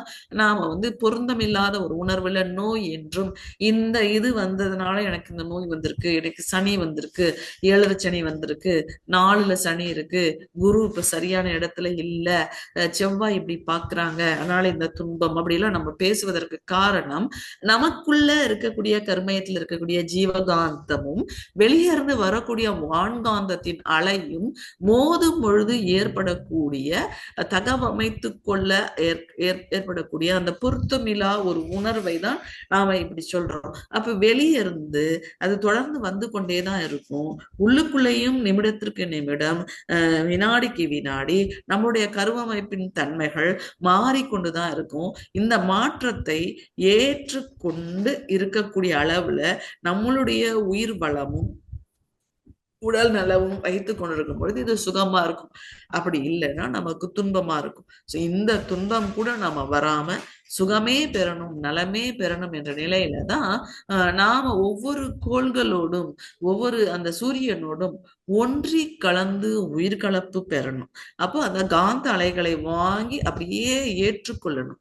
ஏற்று உடலிலும் உயிரிலும் அப்படியே அந்த அலைகள் பாய்ந்து நிரம்புவதை போல நாம் அப்படியே ஏற்று ஒன்றி கலந்து உயிர்கலப்பு பெற்று அந்த காந்த அலைகளின் தன்மைகளை புரிந்து கொண்டு இந்த தன்மையில் இது இருக்கு, எங்க வேலை செய்யுது, எந்த உறுப்புகளோட தொடர்பு கொண்டு இருக்கு, இது என்னென்னலாம் கேரக்டரா வெளிப்படும், அதாவது அறிவு மேன்மை, கல்வி கல்வி மேன்மை, உயர் நலம், நீலாயுள், தொழில் வளம், மெய் அறிவு, விஞ்ஞான அறிவு, ஒவ்வொரு கோளுக்கும் எத்தனை விஷயங்கள் இருக்கு பாருங்க. அப்ப ஒவ்வொன்றும் அதனுடைய அணுக்களின் தொகுப்புக்கு ஏற்ப ஒரு தன்மையை வெளிப்படுத்தி மனிதனுக்கு அதையெல்லாம் கொடுத்து கொண்டே இருக்கு. அப்ப அவற்றை வாங்கி அனுபவிக்கக்கூடிய நிலையில நாம அவற்றோடும் தொடர்பு கொள்ளணும், உயிர்கலப்பு பெறணும், அந்த அலைகளை நாம் நம்மளுடைய வாழ்வின் வளங்களாக மாற்றிக்கொள்ள வேண்டும் என்ற நோக்கில்தான் இந்த நவக்கோள்களை பற்றிய உண்மைகளை சுவாமி நமக்கு எடுத்து சொல்றாங்க. இப்ப இந்த நவக்கோள்களை நாம புரிஞ்சுக்கிட்டு அதோட ஒன்றி கலந்து உயிர்கலப்பு பெற்று நாம உயிர்கலப்பு பெற பெற பெற இப்ப நம்ம வீட்டுல ஒருத்தர் இருக்காங்கன்னு வச்சுக்கோங்க, யாரு நம்ம பெட் அனிமல் அப்படி வச்சிருக்கிறோம்ல, அந்த ரொம்ப குஷி ஆயிட்டோம்னா சொல்லுவோம், இங்க வாடா, இங்க உட்காருடா, அங்க போடா, அது எடுடா அப்படின்னு சொன்னா அந்த நாய்க்குட்டி குடுகுடுன்னு போயிட்டு நம்ம சொல்றதுக்கெல்லாம் நம்ம ட்ரெயின் பண்ணோம்னா போயிட்டு போயிட்டு கொண்டு வந்து தரும். அப்படி ஒன்றி ஒன்றி ஒன்றி உயிர் கலப்பு பெற்று அதை மதித்து அதோட எது செய்து கொள்ளும் பொழுது, நீ எனக்கு நன்மையே செய்துகிட்டு இரு அப்படின்னு சொன்னா கண்டிப்பாக நன்மையே செய்யக்கூடிய நிலையில் அதை தன் வயப்படுத்தி கொள்ள முடியும். அப்ப என்ன வேணும் நமக்கு? உங்களால் தான் இந்த வாழ்க்கை, உங்களால் தான் இத்தனை சுகங்கள், நீங்க தான் இப்படி மாறி மாறி தன்மாற்றம் அடைஞ்சு இத்தனை இத்தனை பரிணாமங்களில் இருந்து இந்த வாழ்க்கையை, இந்த புவி வாழ்க்கையை இன்பமாக்கி கொண்டிருக்கிறீர்கள் என்ற நன்றி உணர்வோடு இவற்றை நாம் உயிர் கலப்பு பெற்று பயன்படுத்தி கொள்ளும் பொழுது நாம் அவற்றுக்கு கட்டளையே இட முடியும். நீ எனக்கு எப்பொழுதும் நன்மையை செய்து கொண்டு இருப்பாயாக அப்படின்னு சொல்லி நாம் அதற்கு ஆணையிட முடியும். அந்த ஆணையை ஏற்று அதற்கு அது நமக்கு எப்பொழுதும் நன்மையை செய்ய காத்து கொண்டிருக்கிறது. அப்போ அது அப்படி காத்துக்கிட்டு இருக்கிறதுக்கு அந்த அளவுக்கு நாம போனோம்னா நம்முடைய தகுதியை நல்ல விதத்துல வளர்த்து கொள்ள வேண்டும். இப்படியெல்லாம் நாம இந்த பஞ்ச பௌதீகங்களோடும் நவகோள்களோடும் தொடர்புகளை, இதனுடைய உண்மைகளை எல்லாம் புரிந்து கொண்டு இந்த தொடர்பை நாம் ஏற்படுத்தி கொள்ற நிலையில இப்ப நம்ம சுவாமியோட அந்த பாடலை பார்க்கலாம். சுவாமியோட இந்த அற்புதமான அவருடைய உள்ளுணர்வு பாடல் அப்படின்னு கூட சொல்லலாம். இப்போ இந்த புரிதல் பின்னணியில் இருந்து இந்த பாடல் வார்த்தைகளை நம்ம பார்க்கிறோம். இன்ப ஊற்று என நிறைந்த இறைவா என்னும் போதிலே, அந்த இன்ப ஊற்று ஒரு வற்றாத ஊற்று. அது அவ்வளவு இன்பத்தை நினைக்க நினைக்க நினைக்க மகிழ்ச்சியையும் இன்பத்தையும் நிறைவையும் அளிக்க வல்ல ஊற்று. அது எது அப்படின்னா அந்த இறை நிலை. அதை தன்மைகளோடு அதை நாம் புரிந்து கொள்ளும் பொழுது அது அவ்வளவு இருக்கு. அதை ஏற்படும் ஒரு இன்பம் அதை எவ்வாறு சொல்வேன்? அப்போ கிடைக்கக்கூடிய ஒரு ஆனந்தத்தை, அந்த மகிழ்ச்சியை நான் எப்படி சொல்வேன்? சொல்றதுக்கு வார்த்தையே இல்லை. ஐ cannot explain it. I just can't enjoy it அப்படின்ற மாதிரிதான். சொல்றதுக்கு வார்த்தை இல்லைங்க. நீங்க அவங்கவுங்க அனுபவிச்சு பாருங்க, புரிஞ்சிடும். நீங்களும் இந்த மாதிரி முட்டி மோதி வார்த்தை இல்லாம நின்றுடுவீங்க. அவ்வளவுதான். ஏற்படும் ஓர் இன்பம் அதை எவ்வாறு சொல்வேன்? நன்மை தரும் நவக்கோள்கள் நட்சத்திர கூட்டம் இல்லையா? நமக்கு நன்மை தருவதற்காகவே இருக்கக்கூடிய அந்த 9 கோள்கள், அவற்றை தாண்டிய அந்த நட்சத்திர கூட்டம், பிரபஞ்சத்தில் இருக்கக்கூடிய அத்தனை நட்சத்திர கூட்டங்களையும் 12 வீடுகளாக பிரித்து நம் முன்னோர்கள் என்ன பண்ணிருக்காங்க, ஒவ்வொரு தொகுதியும் ஒவ்வொரு வடிவத்துல அவங்களுக்கு காட்சி அளிச்சுதான் அந்த நட்சத்திர கூட்டம் எல்லாம் அந்தந்த உருவத்தை அதற்கு கொடுத்து மேஷம், ரிஷபம், மிதுனம், கடகம், சிம்மம், கன்னி, துலாம், விருச்சிகம், தனுசு, மகரம், கும்பம், மீனம் என்று இந்த நட்சத்திரங்களை அப்படியே கூட்டம் கூட்டமா பிரிச்சு அதுவும் அதுல இருந்து வரக்கூடிய ஆற்றல்களும் நமக்கு நன்மையே செய்யட்டும் என்ற நிலையில நானகத்தே காணுகின்றேன் நடனமாடும் காட்சியாய், அப்படி அவங்க சுத்தி சுழண்டுகிட்டு இருக்கிறதெல்லாம் எப்படி இருக்குங்களா சுவாமிக்கு? ஒரு மிகப்பெரிய செலஸ்டியல் டான்ஸ் இல்லையா? இந்த வானத்துல நடக்கக்கூடிய மிகப்பெரிய ஒரு நடன காட்சியாக அவருக்குள்ள தெரியுது. உன் பெரிய பேர் இயக்க ஓமையற்ற ஆற்றலால், அது எந்த ஓமைக்குள்ளும் சொல்லி நம்மளால புரிந்து கொள்ள முடியாத மிகப்பெரிய ஆற்றல். நாம ஒவ்வொன்றத்திலையும் அதை அனுபவிக்கும் பொழுது சின்ன சின்ன சின்னதா அனுபவிச்சு அனுபவிச்சு அனுபவிச்சு அப்படியே அதை முழுமைப்படுத்திக்கும் பொழுது அது தெரியலாம். உலகங்கள் அத்தனையும் உருளுதே ஒரு கொத்து போல. எல்லாம் இந்த பூமி இந்த பிரபஞ்சத்துக்குள்ள இருக்கு. இந்த பிரபஞ்சமே சுத்திக்கிட்டு இருக்கு, பூமியும் சுத்துது, சூரியனும் சுத்துது, எல்லாமே ஒரு கொத்து போல அப்படியே சுத்திக்கிட்டே இருக்க தன்மயமாய் தானதுவாய் தவறிடாது இயக்கும் என் தன்மையினை எண்ண எண்ண தவம் அது ஆனந்தமே. இப்போ தன்மயமாய் அதுவாகவே ஆறி இருக்கும் பொழுது, தான் அதுவாய் தானே அதாக மாறி இருக்கும் பொழுது, அது செய்யக்கூடிய தன்மைகளை எல்லாம் நினைக்க நினைக்க நினைக்க, இந்த கண்மூடி நினைக்கிறோம்ல, ஒன்றிலேயே ஒன்றி கலந்து அதோடவே இருக்கிறோமே, அது எல்லாமே தவம் தான். நாம நினைச்சிருக்கோம் கண்ணை மூடி நாடி சுத்தி பண்ணி தண்டோட சுத்தி பண்ணி ஆகினை துரியம் இப்படி எல்லாம் பண்றதுதான் தவம், அப்படி இல்லை. நாம் எதோடு ஒன்றி ஒன்றி ஒன்றி கலந்து இருக்கிறோமோ அவை அத்தனையுமே தவம் தான் அப்படின்னு தன்மயமாய் தான் அதுவாய் தவறிடாது இயக்கும் என் தன்மையினை எண்ண எண்ண தவம் அது ஆனந்தமே என்ற நிலையிலே அருட்தந்தை அனுபவித்து தோய்ந்து உறைந்து வெளிப்படுத்திய இந்த வார்த்தைகள் அத்தனையும் நமக்கும் ஆகும் என்ற நிலையிலே நாமும் அதுவாக தன்மயமாய் தான் அதுவாய் ஆக வேண்டும் என்று உங்கள் அத்துணை பேரையும் வாழ்த்தி இந்த பஞ்ச பௌதீகங்களோடும் நவக்கோள்களோடும் ஒன்றி கலந்து உயிர்கலப்பு பெறுங்கள். நீங்களும் உங்கள் அன்பு குடும்பமும் வாழ்க்கையில் எல்லா துறைகளிலும் வெற்றியும் மகிழ்ச்சியும் மன நிறைவும் பெற்று வாழ வேண்டும் என வாழ்த்தி வாய்ப்பை வழங்கிய அனைத்து அன்பு உள்ளங்களுக்கும் இணைப்பில் இணைந்திருந்த அத்தனை அன்பு உள்ளங்களுக்கும் நன்றிகளை கூறி நிறைவு செய்து கொள்கிறேன். வாழ்க வையகம், வாழ்க வையகம், வாழ்க வளமுடன். தற்பொழுது அம்மா அவர்கள் நம்முடைய கேள்விகளுக்கு சிறப்பாக பதில் அளிக்க இருக்கின்றார்கள். கேள்வி கேட்க விரும்பும் அன்பர்கள் தங்களுடைய கைபேசி தாங்களே அட்மிட் செய்து கொண்டு கேள்விகளை மட்டும் சுருக்கமாக கேட்குமாறு அன்புடன் கேட்டுக்கொள்கிறோம். முதலாவது அன்பராக மதன் மோகன் ஐயா, வாழ்க வளமுடன். வாய்ப்பு நன்றி அம்மா. வாழ்வடணும்மா. வாழ்வடணும்மா. வாழ்வடணும்மா. இப்ப நம்ம பூமியில இருக்கோமா, பூமி சூரிய குடும்பத்துல இருக்குங்க. சூரிய குடும்பம் பால்வீதி மண்டலத்துல இருக்குங்க. இது மாதிரி பிரபஞ்ச காலத்துல நம்ம வந்திருக்கோம். பிரபஞ்ச காலம் சுத்த வழியில தான் இருக்குது. சுத்த வழியோட உயிர்கலப்பு விட்டால் மட்டும் போதாதா அப்படின்னு கேக்குறீங்க? ஆமாம்மா. சரிங்க, சுத்தவெளியோட உயிர்கலப்பு பெற்றால் போதும் தான். ஆனா சுத்தவெளியோட தன்மாற்றம், இப்ப நாம என்ன நினைக்கிறோம்னா, இப்ப நம்ம ஒரு குடும்பம் இருக்கோம், அம்மா அப்பா அக்கா தம்பி தங்கச்சி குடும்பம் அப்படின்னு ஒரு நிறைய நட்பு உறவினர்கள் இதெல்லாம் இருக்கும். எனக்கு எல்லாமே எங்க அம்மா அப்பா தான் செய்யறாங்க, அதனால நான் அம்மா அப்பா கிட்ட மட்டும் மதிச்சு அவங்களோட மட்டும் இருந்தா போதும், மத்தவங்ககிட்ட எல்லாம் வேண்டாம் அப்படின்னு இருக்க முடியுமா? இருக்க முடியாது. இருக்க முடியாது. அது போலதான் அதுகிட்ட இருந்துதான் இதெல்லாம் வந்திருந்தாலும் நம்ம தனித்தனியா இவங்க கிட்டயும் போய் இன்டராக்ட் பண்ணும் பொழுது கொஞ்சம் இணக்கமா இருந்தாதான் அந்த இன்டராக்ட் பண்ற அந்த நேரத்துல நம்மளுக்கு எப்படி இருக்குங்க, சுகமா இருக்கு.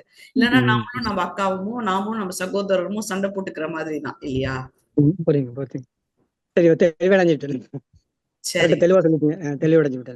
சரிங்கம்மா, நன்றி நன்றி. வாய்ப்பு நன்றி அம்மா. வாழ்றோம்மா. வாழ்க வளமுடன் ஐயா.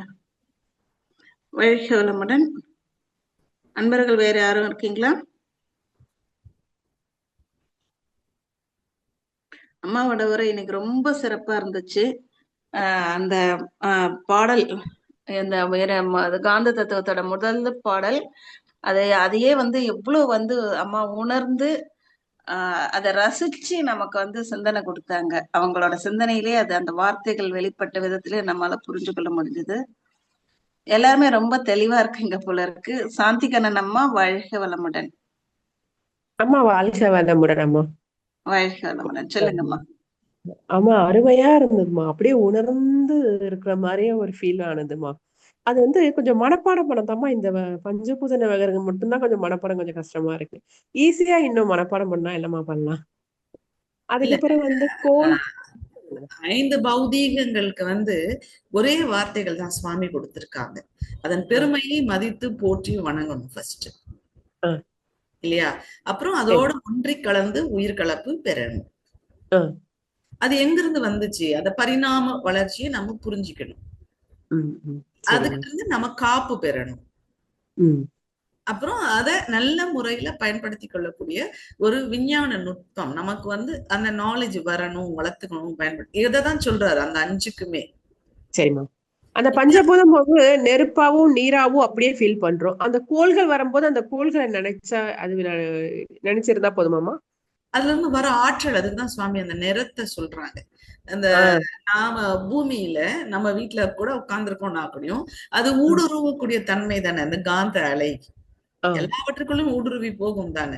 அப்ப அது வானத்துல இருந்து இந்த அது இருக்கக்கூடிய இடத்திலிருந்து அதனுடைய அலைகளை அனுப்புது.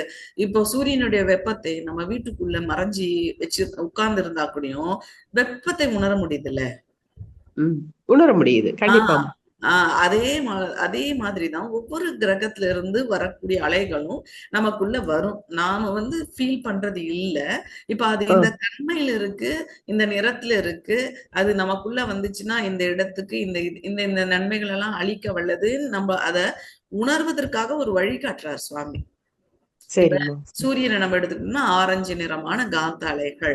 அப்ப நீங்க தவம் செய்றீங்க அப்படின்னா சூரியனோட ஒன்றி கலக்கலாம். இல்ல அந்த காந்த அலைகள் உங்கள் உடல் உயிர் மனத்துல அப்படியே ஊடுருவி பாயிற மாதிரி நீங்க பாவனை செய்யலாம். அருமையா இருந்ததுமா. என்னங்கம்மா? அருமையா இருந்ததுமா இன்னைக்கு உங்க ஸ்பீச். நன்றிம்மா. நன்றி. நன்றி அம்மா. நன்றி. வாழ்க வளமுடன் அம்மா. லில்லியம்மா வாழ்க வளமுடன். நன்றி அம்மா. வாழ்க வளமுடன் அம்மா. அடுத்த அன்பராக கனகராணி அம்மா. வாழ்க வளமுடன் அம்மா. வாழ்க வளமுடன். வாழ்க வளமுடன்மா. வாழ்க வளமுடன். சிறப்பு அம்மா சொன்ன மாதிரி மிக சிறப்பாக இருந்தது. அம்மா எனக்கு ஒரு கேள்வி. இப்போ சூரியன் சூரிய குடும்பத்தை அதோட கோள்களையும் சேர்ந்து சுத்திக்கிட்டே இருக்குது. சூரியனும் தன்னைத்தானே சுத்திக்கிட்டு அதனுடைய கோள்கள் துணை கோள்களையெல்லாம் சேர்த்து சுத்திக்கிட்டு இருக்கு.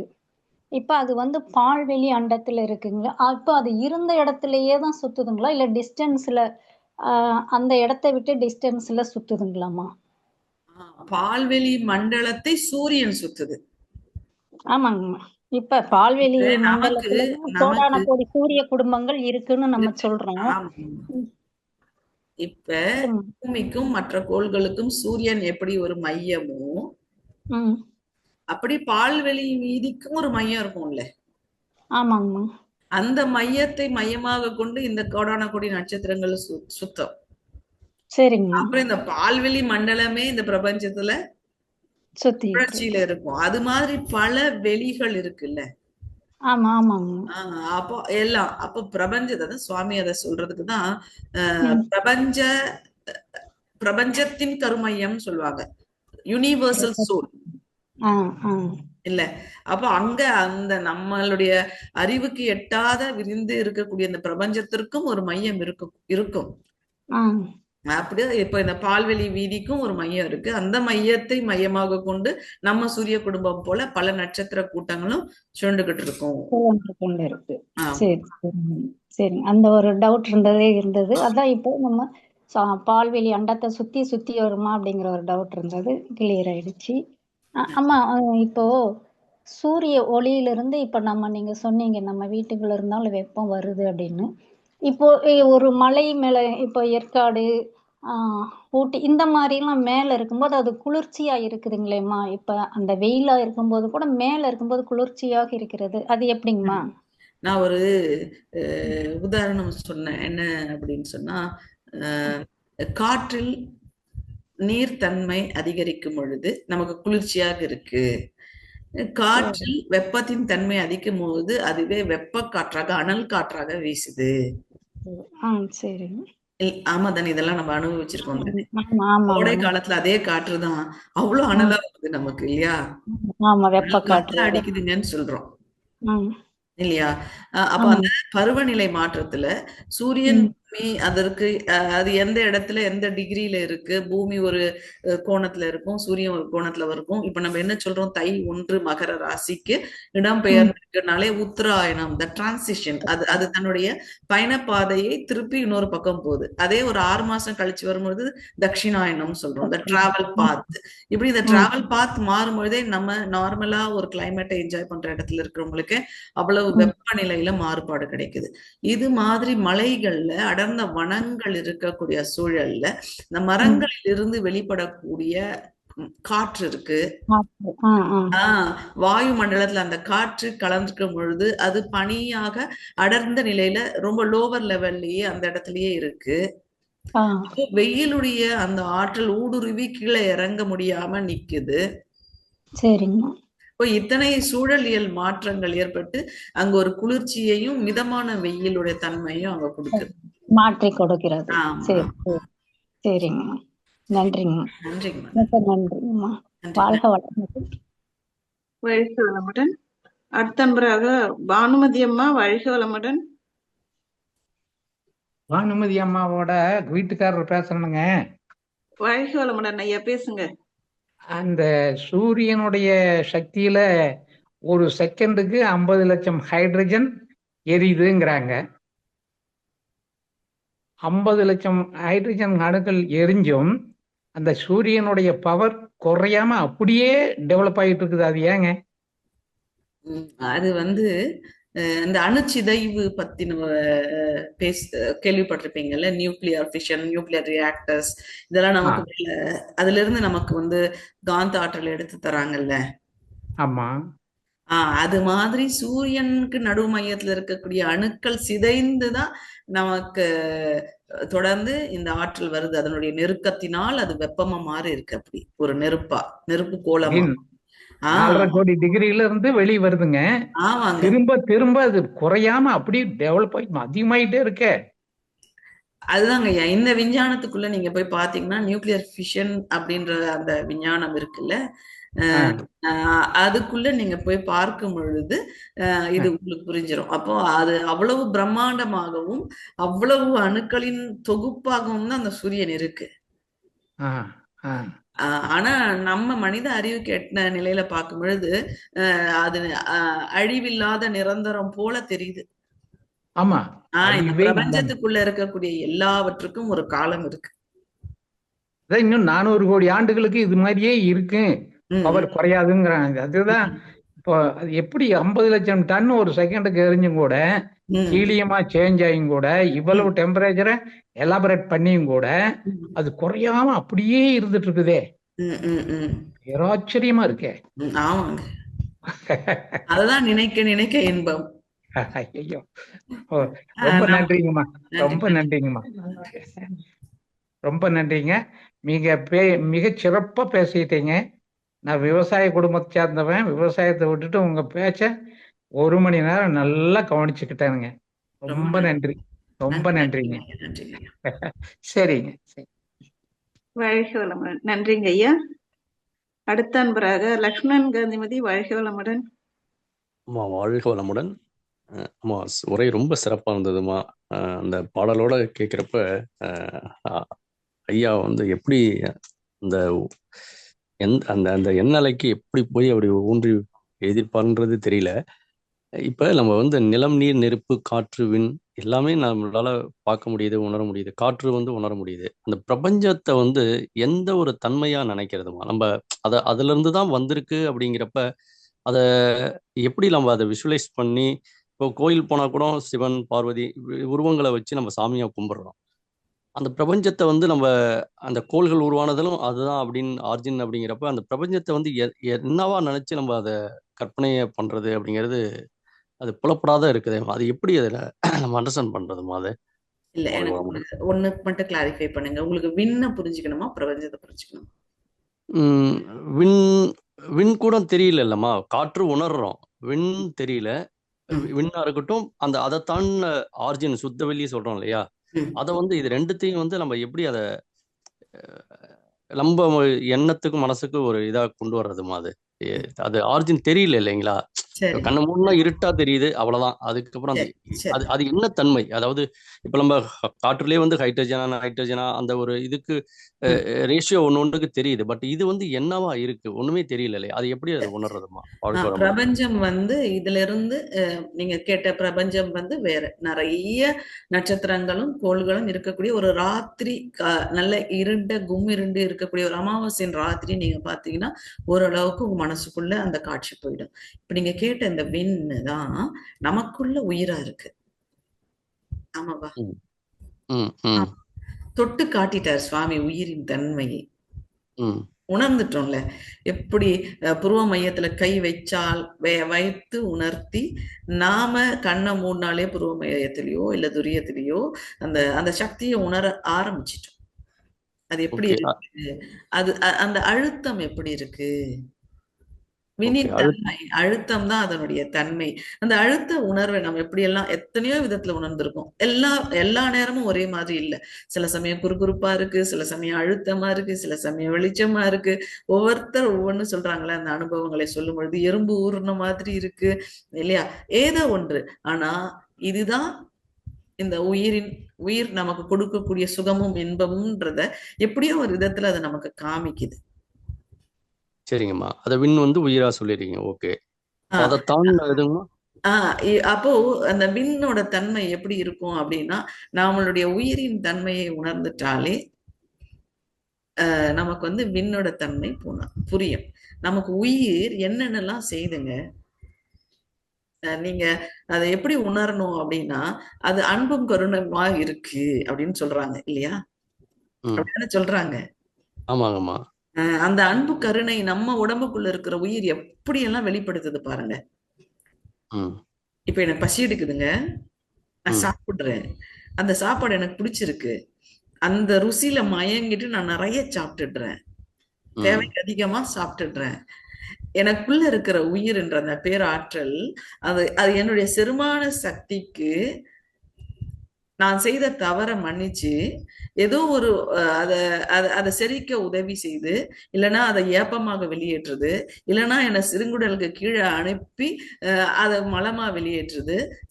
அந்த அனுப்பக்கூடிய அந்த நேரத்துல வேணா எனக்கு கொஞ்சம் சில தொந்தரவுகளை கொடுக்குதே தவிர, நான் செய்த தவறை மன்னித்து என்னை சுகமாக்குற வேலையை அந்த உயிர் செய்து.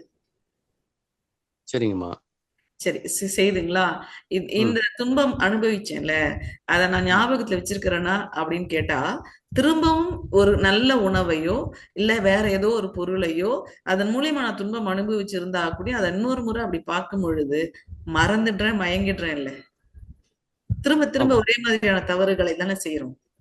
ஆமா, திரும்ப திரும்ப அது எத்தனை முறை தவறு செய்தாலும் அத்தனை முறையும் திருப்பி திருப்பி திருத்தி அது நமக்கு வாய்ப்பை கொடுத்துக்கிட்டே இருக்குல்ல.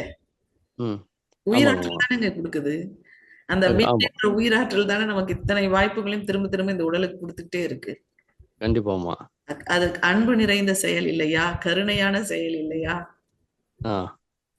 இதே மாதிரிதான் இந்த மகாகாசம் என்ற அந்த விண்ணும் நம்மளுடைய பிழைகளால் இந்த வான்காந்தத்தை எவ்வளவு களங்கங்கள் பண்ணிக்கிட்டே இருந்தாலும் அது மன்னித்து மிக கருணையோடு தூய்மைப்படுத்திக்கிட்டே இருக்கு. ஒவ்வொரு இரவு பொழுதுகள் அப்படின்னு நம்ம நினைக்கிறோம்ல, ஜஸ்ட் லைக் தட் நைட் அப்படின்னு நினைக்கிறோம். அந்த ஒவ்வொரு இரவுகளும் பூமி சூரியனை பார்க்காத வேறொரு திசையில் திரும்பி இருக்க அந்த நேரம் முழுவதும் இங்க ஒரு தூய்மை கிளென்சிங் இந்த யூனிவர்ஸ்ல இந்த பொழுதுகள்ல அந்த தூய்மை நடக்குது. இல்லைன்னா நம்ம ஏற்படுத்திருக்கக்கூடிய மாசுகள் எல்லாம் அப்படியே இங்கேயே தானே நின்று இருக்கணும்.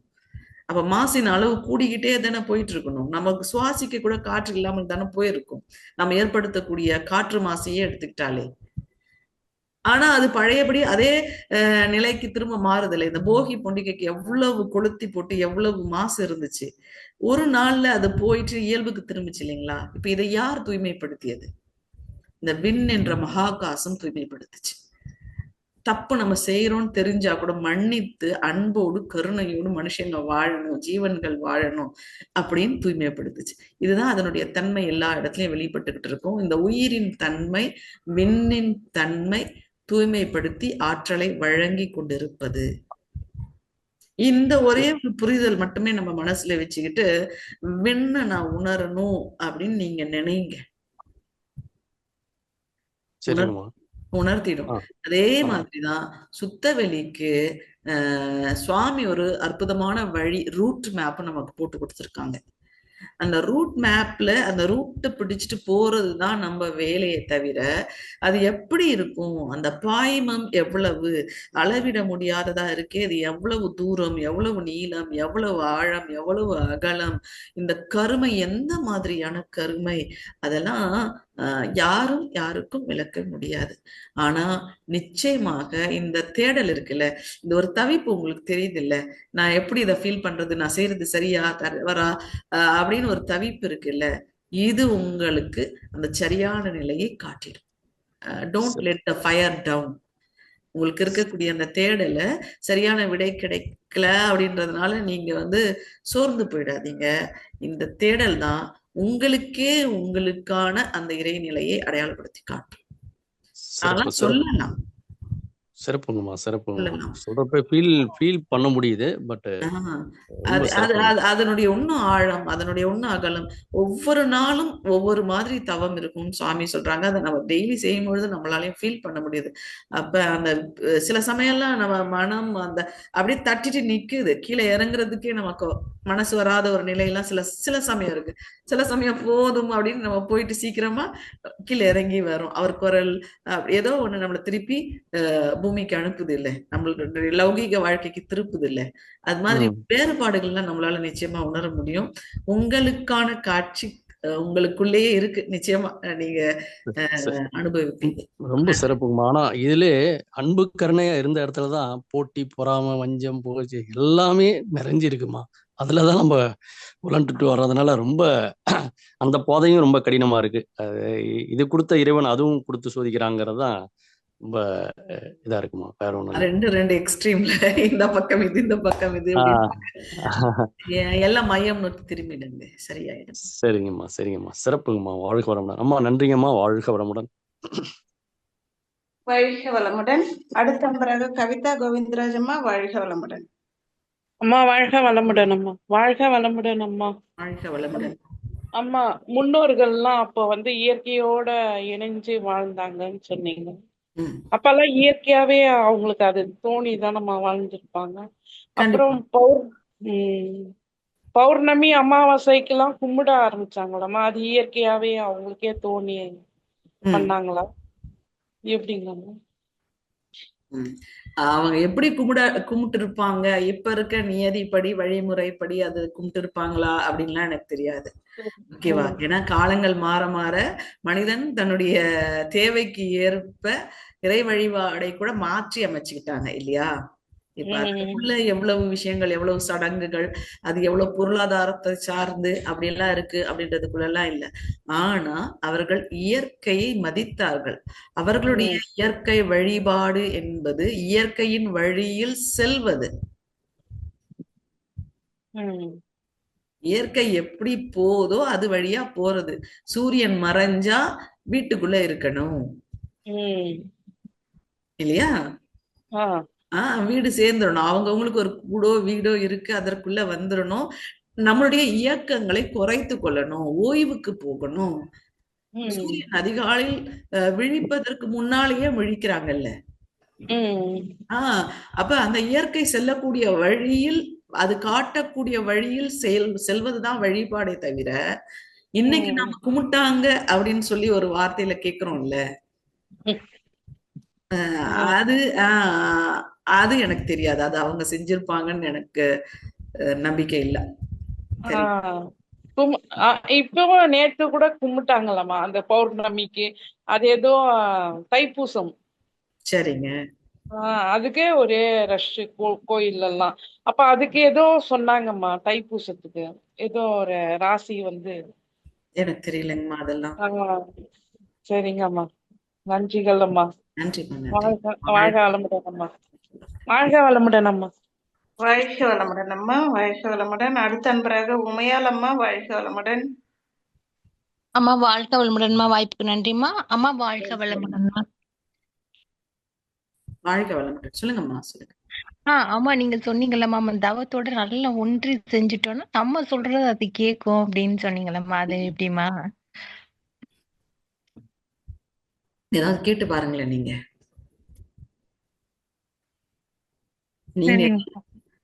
உண்மையிலப்பா ஒரு தவம் செஞ்சுட்டு உங்க மனசுல உங்களுக்கு என்ன தேவையோ ஏதாவது கேட்டு பாருங்க. கேட்டு பாருங்க. கேட்டு பார்த்துட்டு என்ன நடந்திருக்கு அப்படின்றது இன்னும் ஒரு முறை நான் ஒரு இது மாதிரி ஏதாவது பேசும்பொழுது சொல்லுங்க. நடந்துச்சா இல்லையா அப்படின்றத சொல்லுங்க. சுவாமி எந்த லெவல்ல அந்த வார்த்தையை போட்டிருக்காங்க அப்படின்னா, அந்த கோள்களுக்கு நன்மையே செய்யுமாக அப்படின்னு சொல்லி கமாண்ட் பண்றாங்க, ஆணையிடுறாங்க. சரியா? நமக்கு அந்த அதிகாரம் வந்தாதானே இன்னொன்று அதிகாரம் வந்தாதானே அந்த தன்மைக்கு நம்ம உயர்ந்து இருந்தால்தானே நாம் அதிகாரம் செலுத்த முடியும் இல்லப்பா. ஒரு பிரின்சிபல் இருக்காங்க, டீச்சர்ஸ் இருக்காங்க, ஸ்டூடெண்ட்ஸ் இருக்காங்க. இப்போ who is more powerful? Principal. ஆமா. எப்படி அவருக்கு அந்த பவர் கிடைச்சது? அவர் அந்த அவங்க தகுதியை முயற்சி பண்ணி வந்திருக்காரு. ஆமா தானே? புரியுது. அப்படி நம்ம முதல்ல மதிக்க தெரிஞ்சுக்கணும். டியூ ரெஸ்பெக்ட் அப்படின்றத மதிக்க தெரியணும், அதை பாதுகாக்கணும், போற்றணும், நல்ல முறையில பயன்படுத்திக்கணும், அதோட ஒன்றி கலந்து இருக்கணும், உயிர்கலப்பு பெறணும். இதெல்லாம் செஞ்சு செஞ்சு செஞ்சு அதை நல்ல முறையில பயன்படுத்திக்கிட்டு அதை கெடுக்காம மதிச்சு நாம இருக்கும் பொழுது நாம சொல்றது அது கேட்கும். கேக்குது பாருங்க. இப்ப பஞ்சபூத நவகிரக தவத்தன் ஒழுங்கா தொடர்ச்சியா செஞ்சுக்கிட்டு இருக்கார மனவளக்கலை ஒரு அன்பரை கேளுங்க, உங்களுக்கு சனி 7ல இருக்கும் போது ஏதாவது செஞ்சுதா அப்படின்னு கேட்டு பாருங்க. ஒரு பெருசா எந்த பாதிப்புமே இருந்திருக்காது உங்களுக்கு. சரிமா. அப்படி என்ன பண்ணும்? துன்பம் கொடுக்காமல் இன்பத்தையே கொடுக்கும்.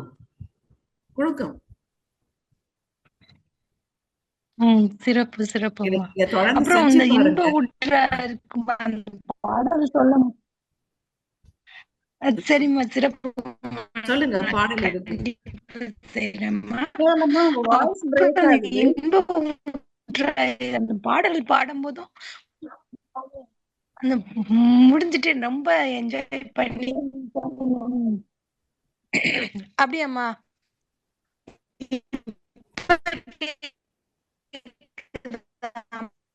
சரியா கேட்கலங்கப்பா.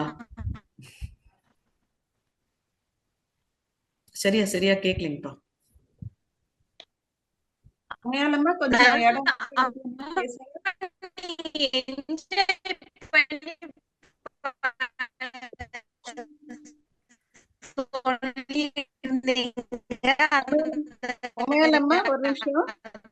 ஒரு நிமிஷம் ரொம்ப நல்லா இருந்துச்சு அப்படின்னு நான் ஃபீல் பண்ணேமா. இந்த இன்ப ஊற்ற இறுதியில சொன்னீங்கல்லம்மா. சரிங்க. ஆமா, இப்ப பேசுங்க கேக்குதுக்கு பேசுங்க. ஆமா, இந்த இன்ப ஊற்றா இந்த பாடல் இறுதியில பாடினீங்களம்மா, அப்பவும் ரொம்ப என்ஜாய் பண்ணி பாடி சொல்லியிருந்தீங்கம்மா. அவங்கவுங்க ஃபீல் பண்ணிக்கோங்க அப்படின்னு சொன்னீங்கம்மா. அதுவும் ரொம்ப இதா இருந்ததுமா. அந்த ஸ்டேட் ஆஃப் எக்ஸ்டசி அந்த ஃபீல் பண்ணதை சொல்லும் போது ரொம்ப சிறப்புமா. நன்றிங்கம்மா. நன்றி. வாழ்க வளமுடன்மா. அம்மா வாழ்க நன்றிங்கம்மா. வாழ்க வளமுடன். அடுத்த அன்பராக கல்யாண சுந்தரம் ஐயா, வாழ்க வளமுடன். உங்களுக்கு அட்மிட் கொடுத்துருக்கோம். அம்மா வாழ்க வளமுடன். அம்மா வாழ்க வளமுடன் ஐயா. கேக்குதுங்க, கேளுங்க. அம்மா, இப்ப நம்ம மகரிஷி அருப்பர் வள்ளலார் வழி வந்தவருமா, நம்மளுக்கு எல்லாரும் தெரியும். அவர் இறைநிலையை அருப்பெரும் ஜோதி தனிப்பெருங்கல்னு இப்ப நீ கூட முந்தா நாள் கூட வடலூர்ல ஜோதி தான் காமிச்சாங்க. ஆனா நம்ம கும்மி இருட்டு சுத்தவெளி அப்படி சொல்றோம்மா. அவர் வழி வந்தவரு எது கரெக்ட்? இருட்டா இல்ல ஜோதியா? இறைநிலையிலிருந்து விண் என்றது வந்ததுங்க. அந்த விண் நமக்குள்ள உயிரா இருக்கு. உயிர் இருட்டா வெளிச்சமா? உயிர் வெப்பமா குளிர்ச்சியா? தெரியலையம்மா. நாம சூடா இருக்கமா சில்லுன்னு இருக்குமா? ரெண்டும் இருக்குமாமா, மாறி மாறி தானே இருக்கு. இல்லைங்க, மனுஷனுக்குன்னு ஒரு வெப்பம் இருக்குல்ல. இருக்கு. அந்த வெப்பம் பஞ்சபூதங்கள்ல அது ஒண்ணு இருக்கு உடம்புல. அந்த வெப்பம் இருக்குல்ல, அந்த வெப்பத்தின் மூலம் உயிர் தானே. ஆமா. உயிர் எப்படி இருக்கும்னா வெளிச்சமாகவும் வெப்பமாகவும் இருக்கும். இரு நிலையில இருக்கின்றது. ஆமாங்க. நீங்க கண்ணாடி பயிற்சி செஞ்சிருக்கீங்களா? ஆமா, செய்திருக்கோமா. ப்ரொஜெக்ட் ஆகுதா? ப்ரொஜெக்ட் ஆகுதான்னா இப்படி கேக்குறீங்க தெரியல. உயிர் அங்க வெளிப்படுதா கண்ணாடியில? இல்ல, நான் உருவத்தை பார்த்து நம்ம மகிழ்ச்சி சொன்னாப்புல அந்த கண்ணை மூடுறது அதுதான் பார்த்துட்டு அது வெளிப்படுறாப்புல அந்த அனுபவம் இன்னும் வரலம்மா. அப்படிங்களா? நம்ம உடல் அப்படின்ற உருவத்துக்கு பின்னாடியோ முன்னாடியோ இந்த ப்ரொஜெக்ஷன் அப்படியே வெளிப்படும், அந்த வடிவம் போலவே வெளிப்படும். நீங்க அதையே விட்டுருங்க. வள்ளலார் போட்டோவை பார்த்திருக்கீங்களா? பார்த்திருக்கேன். அவருடைய புகைப்படத்துல எப்படி போட்டிருப்பாங்க? அதுதான் வெளியே அந்த அந்த ஆரோ போல அது ஒரு இது அந்த ஜோதி வெளி போல. அந்த ஆரா அப்படின்னு சொல்றதுதான் உயிர்.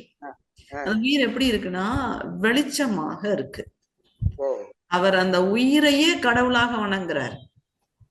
ஓஹோ, சரி சரி. அந்த உயிர் தான் அவ்வளவு அன்பு. நான் இப்போ ஒரு கொஞ்ச நேரத்துக்கு முன்னாடி ஒரு உதாரணம் சொல்லல. இந்த உயிர் அவ்வளவு அன்பும் கருணையுமே, நமக்கு எவ்வளவு தப்பு பண்ணாலும் இந்த உடல்ல இருந்து இந்த உடலை திருப்பி மீட்டு கொடுக்க அவ்வளவு உதவிகள் செய்து மன்னிச்சு மன்னிச்சு கொடுத்துக்கிட்டே இருக்கு வாய்ப்பு. அப்படி அவர் அந்த உயிரை அந்த அருட்பெரும் ஜோதியாக, அந்த இறைவனாக, அந்த இறைநிலையாக பார்த்தது அதைத்தான். அதனாலதான் அதனுடைய அன்பு கருணை. அதனாலதான் அந்த உயிராக தாவரங்களை பிற உயிர்களை பார்க்கும் பொழுது இந்த உயிர் தான் மாதிரி தானே அது அப்படின்னு சொன்னதுனால்தான் அந்த வார்த்தையை நம்ம சொல்றோம். வாடிய பயிரை கண்ட போதெல்லாம் வாடினேன் அப்படின்றத நாம அருட்பிரகாசர் சொன்னாரு. அவர் எவ்வளவு அன்பு, அவருக்கு எவ்வளவு இரக்கம் அப்படின்னு சொன்னோம் இல்லையா? இந்த உயிர் போலதான் அந்த உயிரும் அப்படின்னு. அப்ப அவர் அருட்பெரும் ஜோதியாக வழிபட்டது வெண் என்ற அந்த உயிரை தான். அப்ப நம்ம துரியாதீத தவமோ 9 வயது தவமோ பண்ணும் போது இப்ப சுத்த வெள்ளி என்னும் போது ஜோதியா பாக்குறதா இல்ல இருட்டா பாக்குறதான்றதுதான் என்னுடைய இருட்டுதான் நிலையானது. ஓ, இருட்டில் இருந்துதான் வெளிச்சம். ஓஹோ, சரிங்க சரிங்கம்மா. அப்ப நம்ம இருட்டாவே இருக்கிறாப்புல கற்பனை பண்ணி பாவனை பண்ணி கற்பனை பாவனை அதெல்லாம் இல்லைங்கய்யா. அது அல்டிமேட்டே அதுதான், உண்மையே அதுதான், நிதர்சனமே அதுதான். சரிங்கம்மா, சரி சரிங்க, நல்லதும்மா. வாழ்க வளம். வாழ்க வளமுடன். நன்றி. வாழ்க வளமுடன். அடுத்த அன்பராக சபரீஷ், வாழ்க வளமுடன். அம்மா நன்றிம்மா. அம்மா நன்றி. அம்மா வணக்கம் அம்மா. வாழ்க வளமுடன். வாழ்க வளமுடன். ரொம்ப சிறப்பா இருந்ததும்மா, ரொம்ப நன்றி. பயனுள்ளதா இருந்ததும்மா. அம்மா எனக்கு ஒரு கேள்வி. இப்போ வந்து இந்த ஆகாஷ்ன்னு சொல்ற ஆகாஷ் ஆகாஷ் இன்டெலிஜென்ஸ் அப்படின்லாம் சொல்றாங்க இல்லம்மா, நிறைய கேள்விப்படுறோம். இப்போ சில பேர் இந்த ஒரு சாதாரண கேள்வி என்னன்னா, இப்போ இந்த கிரிக்கெட்டர்ஸ் எல்லாம் விளையாட்டா கூட இல்ல பெரிய ஸ்போர்ட்ஸ் விளையாட கூட எல்லாரும் வந்து அவங்க மேல பார்த்து இது பண்றது, அந்த மாதிரி அவங்க பண்றது வந்து ஒரு சும்மா ஹேபிச்சுவலா இல்ல அதுல உண்மையாவே இந்த ஆகாஷ் இன்டெலிஜென்ஸ்னா என்னமா அது அவங்களுக்கு அவங்களால என்ன பெர்ஃபார்ம் பண்றாங்க, அது சும்மா ஜெனரலா கேட்கலாம். தன்னை விட உயர்ந்தவன், தனக்கும் மேலானவன், தன்னை விட மேலான ஒரு சக்தி இருக்கா இல்லையா? இருக்குங்கம்மா. அந்த சக்திக்கு என்ன பேர் வேணாலும் இருக்கட்டும், அப்படி அதை உணர்ந்து அந்த பணிவை அவங்க வெளிப்படுத்துற நிதம். இப்ப நான் ஒரு கேட்ச் எடுத்தேன், ஒரு விக்கெட் எடுத்தேன், நான் ஒரு பெரிய உலக சாதனை படைத்தேன் அப்படின்னு எந்த நிலைக்கு போனாலும் இது நான் என்ற இதால் நடக்கல. நான் என்றது நான் இந்த உடலாக இருக்கலாம், உயிரா இருக்கலாம், எதுவாகவே நான் இருக்கலாம். ஆனால் இந்த ஒரு கருவி, இந்த கருவியை மிகச்சிறப்பாக என்னை விட மேலாக இருக்கக்கூடிய அந்த பேராற்றல் பயன்படுத்தி இருக்கு, அந்த ஒரு வாய்ப்பை கொடுத்திருக்கு அப்படின்ற உண்மை இந்த கருவி உணர்ந்துட்டதுனால இந்த எந்த பெருமைக்குள்ளேயும் மகிழ்ச்சிக்குள்ளேயும் போகாம சட்லர் ஸ்டேட்ல பணிவோட அதை ஏத்துக்குது. அதனாலதான் அது தொடர்ந்து எந்த அகங்காரம்குள்ளேயும் போகாம தொடர்ந்து அவங்களால இயங்கி அந்த சாதனைகளை படைக்க முடியுது. அப்ப அந்த பெருமைகளை புகழ்ச்சியை ஏற்றிக்கொள்ளாம இத நான் ஐ ஹம்பிளி பவு டவுன், இது என்னால் இல்லை, என்னால் நடந்தது இல்லை அப்படின்றத வெளிப்படுத்தக்கூடி அப்போதுக்கு அப்போதே அவங்களை சமநிலைக்கு கொண்டு வருவதற்கு அவங்க செய்ய ஆரம்பிச்ச ஒரு பழக்கமாக வந்திருக்கலாம். That shows their simplicity and their greatness. அதுதான் அவங்க உணர்ந்த நிலையில நாம எது அவங்க செஞ்ச சாதனைன்னு நினைக்கிறோமோ இது என் சாதனை இல்லை, அந்த பேராற்றலின் சாதனைன்னு அவங்க சொல்றதா நான் புரிஞ்சுக்கிறேன். சரிங்கம்மா, ரொம்ப ரொம்ப அருமையான விளக்கம்மா, ரொம்ப நன்றி. நன்றி. வாழ்க வளமுடன். வாழ்க வளமுடன். அடுத்த அன்பராக மைத்திலி தீனதயாளன் அம்மா, வாழ்க வளமுடன். வாழ்க வளமுடன். நன்றிங்கம்மா. வாழ்க வளமுடன் பருமலாமா. நான் வேளச்சேரி மன்றம், எனக்கு உங்களுக்கு தெரியல. வாழ்க வளமுடன். என்ன தெரியுமாங்கம்மா, நீங்க சொன்னீங்கல்ல இந்த அனுபவம் பார்த்து சொல்லுங்க சொன்னீங்க இல்லையா, அந்த அம்மா சொன்னாங்க பஞ்சபூத நவகரத்தவத்துல இப்ப என் கழுத்தை சுத்தி இந்த வார்ட்டு, அதாவது மருன்னு சொல்லுவோம், அந்த மரு உருண்டை ஒரு 43 இருந்தது. நான் வந்து எதை ஒண்ணுமா கொஞ்சம் ஆராய்ச்சி பண்ண போறோம், நல்லா ஆழ்ந்து ஒடுங்கி போறப்போ அந்த பர்டிகுலர் பிளேஸ் மட்டும் தான் அந்த ரேஸ் அனுப்புவேன். சூடா இருக்கும். நீங்க நம்ப மாட்டீங்க, 6 மாசத்துல மறு அத்தனையும் கொட்டிடுச்சு. Without any medicine. நான் பியூட்டிஷியன் கோர்ஸ் படிச்சிருக்கேன். யாருக்கும் அதான் செய்யறது இல்லை. பட் அதுக்காக எந்த இதுவும் நான் அப்ளை பண்ணல. சோ இது வந்து கண் கூட எனக்குள்ள அப்ளை ஆயிடுச்சு. அதே மாதிரி உண்மையாலமா அதை கேட்டாங்க. இன்னொருத்தர் கேட்டாங்க இல்லைங்களா, அந்த கண்ணாடி பயிற்சி. கண்ணாடி பயிற்சி நல்லா ஆழ்ந்து ஒடுங்கி நல்லா அந்த 4-5 மணிக்கு உட்காரணும். உட்கார்ந்துட்டு எந்த ஒரு இது இல்லாம போது, ஆனா முதல்ல இதை எனக்கு யாரும் சொல்லல. என் உருவம் மறந்து பிளடா ஒரு ஒயிட் ஆயிடுச்சு. அது முதல்ல ஆச்சு வருது. அதுக்கப்புறமா வந்து நான் நினைக்காதையே அப்படியே அப்படியே வந்து ஒரு ஃபேஸ் அந்த சித்தன் நம்ம போட்டோ தான் பார்த்திருக்கோம் இல்லைங்களா, அந்த மாதிரி இது வந்து அப்படியே அந்த இது மட்டும் என்னுடைய இது இல்லாம அவங்களுக்கு தான் தெரியும். என்னுடைய முகம் மறைஞ்சி வெறும் மேல வெள்ளை துணியில முகம் வந்து அவங்களுக்கு வந்து நிக்குது. இந்த மாதிரி அதெல்லாம் இருக்குமா, நான் அதை சொல்றேன். ஏன்னா இந்த அனுபவப்பட்டதை சொன்னாதான் அவங்களால பண்ண முடியும். இதெல்லாம் டூப்போன்லாம் நினைக்க கூடாது. சத்தியமா நடந்திருக்கு. அதனால ஒவ்வொருத்தரும் ஆழ்ந்து உணர்ந்து செய்யுங்கம்மா. சுவாமிஜி நினைச்சுட்டு பண்ணீங்கன்னா கண்டிப்பா வருமா. நீங்க அனுபவத்தை சொல்ல சொன்னீங்கல்ல, அதனால நான் சொல்லிட்டேன். ரொம்ப நன்றி. நல்ல ஒரு அனுபவத்தை நீங்கள் பகிர்ந்து இத்தனை பேருக்கும் ஒரு ஊக்கம் அளித்ததுக்கு ரொம்ப ரொம்ப நன்றிக்குமா. வாழ்க வளமுடன். ரெண்டாவதுமா, நம்ம மனசுல குடும்பம் டிராஷ் நிறைய குப்பைகளை சேர்க்காம குடும்பம் கிளீன் பண்ணிட்டே இருக்கணும். வாழ்க வளமுடன். நன்றிமா, வாய்ப்புக்கு நன்றிமா. வாழ்க வளமுடன் அம்மா. அடுத்த அன்பராக சாந்தி சுந்தரம் அம்மா, வாழ்க வளமுடன். வாய்ப்பு தந்தமைக்கு லில்லிமாவுக்கு என்னுடைய வாழ்த்துக்கள், நன்றிகள். அம்மா பரிமளா செல்மணி அம்மா, வாழ்க வளமுடன். வாழ்க வளமுடன். வாழ்க வளமுடன். உங்க பேர்லயே மணிமணியா இருக்குது ஐயாவோட பேரு. அப்படியே வேதாத்திரிய முத்துக்களை மணியாக கோர்த்து ஒரு ஆரமாக எங்களுக்கு தந்துட்டீங்க. ரொம்ப அற்புதமான விளக்கங்கள். உள்ளுணர்வாக உணர்ந்ததை உணர்ந்தவாறு கூறுவது குருதான், நம்ம கிடையாது. நீங்க சொல்வது போல எல்லாமே அப்படி குருவினுடைய வார்த்தைகளை எடுத்துக்காட்டுகளோடு சொன்னது மிகவும் அருமை. தெளிவான சிந்தனை. எங்களை ஒரு உயர்வு நிலைக்கு கொண்டு வர்றதுக்கு இது ஒரு நல்ல ஒரு மோட்டிவேஷன் ஸ்பீச்சுங்கம்மா. ரொம்ப நல்லா இருந்தது. எல்லாருக்குள்ளரையும் இந்த உணர்வுகள் இருக்குது. இன்னைக்கு உங்கள் மூலமாக வெளிப்பட்டுருச்சு. என்னுடைய கருத்து என்னன்னா, மகானுடைய அந்த இறைநிலையோடு எண்ணத்தை கலக்க விட்டு ஏற்படும் ஒரு அமைதியிலே அந்த பாட்டு பாடும்போது அது அவருக்கு அனுபவமாக இருந்தது. அதே பாட்டை தான் அதேதான் இன்ப ஊற்ற இந்த இறைவா என்று சொல்லும் போது அது அனுபவமாக இருந்தது. இந்த 2 பாட்டுகளும் என்னோட உயிரோடு உணர்வோடு கலர்ந்த பாட்டுகள். ரொம்ப அற்புதமாக நீங்க சொன்னீங்க. சொல்ல சொல்ல என்னில் நிஜமா கண்களை மூடி கேட்கும் போது கண்களில் பனித்துளி வந்தது. காரணம் என்னன்னா, இப்படிப்பட்ட மகான் நமக்கு கிடைச்சிருக்காங்க. அப்ப நம்ம எவ்வளவு பாக்கியவான்களாக நம்ம இருக்கிறோம். இதை இப்போ ஒவ்வொருத்தருக்குள்ளேயும் மகான் உள்ள இருந்து நமக்கு சொல்ல வேண்டியதை சொல்லி கொண்டிருக்கிறார். அப்ப இன்றைக்கு பரிமளா மூலமாக இது எங்களுக்கு பூரணமாக உணர்த்தி இருக்கிறார். நினைக்கும் போது உடம்பெல்லாம் சிலிர்க்கதாமா செஞ்சது. ரொம்ப அற்புதங்கம்மா. கேள்விகள் எதுவுமே இல்லை. கேட்பது போல உங்களுடைய உரையும் இல்லை. மிக்க மகிழ்ச்சி. வேதாத்திரியம் உங்களோடு எப்பொழுதும் தொடரட்டும், அருட்பணி சிறக்கட்டும் என்று இந்த சகோதரியின் அன்பு வாழ்த்துக்கள், வணக்கங்கள். நன்றிங்கம்மா. நன்றிங்கம்மா. வாழ்க வளமுடன். லில்லிமா ரொம்ப நன்றிங்கம்மா. வாழ்க வளமுடன். வாழ்க வளமுடன் அம்மா. அடுத்த அன்பராக கார்த்திகா, வாழ்க வளமுடன். கார்த்திகா வாழ்க வளமுடன் அம்மா. அம்மா, நான் ஒரு 3-4 வீக்ஸ் முன்னாடி தாங்கம்மா இன்ட்ராஸ்பெக்ஷன் 2 அகத்தாய்வு 2 முடிச்சுட்டு வந்தேன். ஸோ தீப பயிற்சி சொல்லி கொடுத்தாங்க. 1 வீக் பார்த்தீங்கன்னா எனக்கு ஒன்றுமே புரியலைங்கம்மா. சென்ஸ் புரியலன்னு சொல்ல முடியாது, but I didn't feel anything. அதுக்கப்புறம் பார்த்தோம் அப்படின்னா அந்த தீபச்சுடர் பார்க்கும்போது நம்ம உள்ளுக்குள்ள நம்ம ஜீவகாந்தம் ஏதோ இன்ட்யூஸ் பண்ணுற மாதிரியும், நம்ம பாமிங் கண்ணை பொத்தி பாமிங் பண்ணும்போது மேல வான்காந்தம் நம்ம உள்ள என்னவோ பண்ற மாதிரி ஒரு ஃபீல் ஆகுது. இது கரெக்டுங்களா? பயிற்சி பண்ற விதம் கரெக்டுங்களா? அது கொஞ்சம் கைட் பண்ண முடியுங்களாங்கம்மா? நீங்க பண்ற விதம், அந்த டிஸ்டன்ஸ், விளக்கு, நெய், திரி எல்லாம் அவங்க சொல்லியிருப்பாங்க. அதை நீங்க கரெக்டா பண்ணுங்க. பண்ணிட்டு நீங்க எந்த பாவனையும் பண்ண தேவையில்லை. நம்ம பாவனைக்கெல்லாம் அப்பாற்பட்டதுதான் அந்த சக்தியுடைய வேகம்.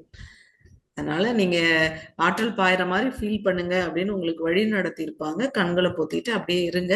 உச்சி முதல் பாதம் வரை மனசால கவனிங்க. நாம செய்ய வேண்டியது அதுதான். ஓகேங்கம்மா. நம்ம அந்த ஐ பாமிங் பண்ணிட்டு உச்சியில இருந்து உடல்ல பாதம் நுனி வரை அப்படியே நம்ம உடம்ப நம்ம மனசுல ஸ்கேன் பண்றோம். Scan your body from head to to. அப்ப மனம் எங்கெல்லாம் செல்றதோ அங்கெல்லாம் ஆற்றல் செல்லும். ஓகேங்கம்மா. Okay okay. மனசும் உயிரும் வேற வேற இல்ல, ரெண்டும் ஒண்ணுதான். மனசோடவே உயிராற்றல் போகும். இதை எதுக்கு நமக்கு சாமி சொல்றாங்கன்னா, நம்ம உடம்பு நல்லா இருக்கணும். உடம்பு நல்லா இருந்தா மனசு நல்லா இருக்கும். மனசு நல்லா இருந்தா வாழ்க்கை இனிமையா இருக்கும் அப்படின்றதுக்கு இந்த ஆற்றல்.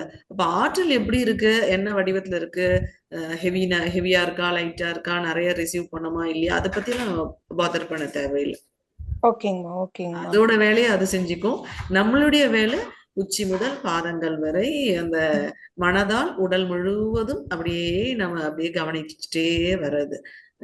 கண்களை திறந்து நீங்க அந்த தீப சுடரை பார்க்கும் பொழுது ரொம்ப வெறிச்சி பார்க்காம, இது போது அது வருது அப்படின்னு எதுவும் பேசிக்காம ஜஸ்ட் பிளாங்கா வாட்ச் பண்ணுங்க.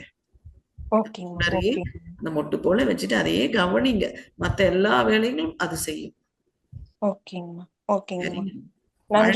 பயிற்சி நல்ல சித்தியாகணும்.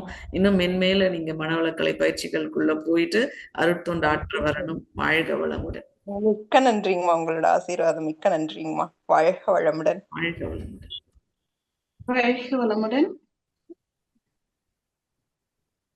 அடுத்த அன்பராக ஆசியா பேகம். வாழ்க வளமுடன்.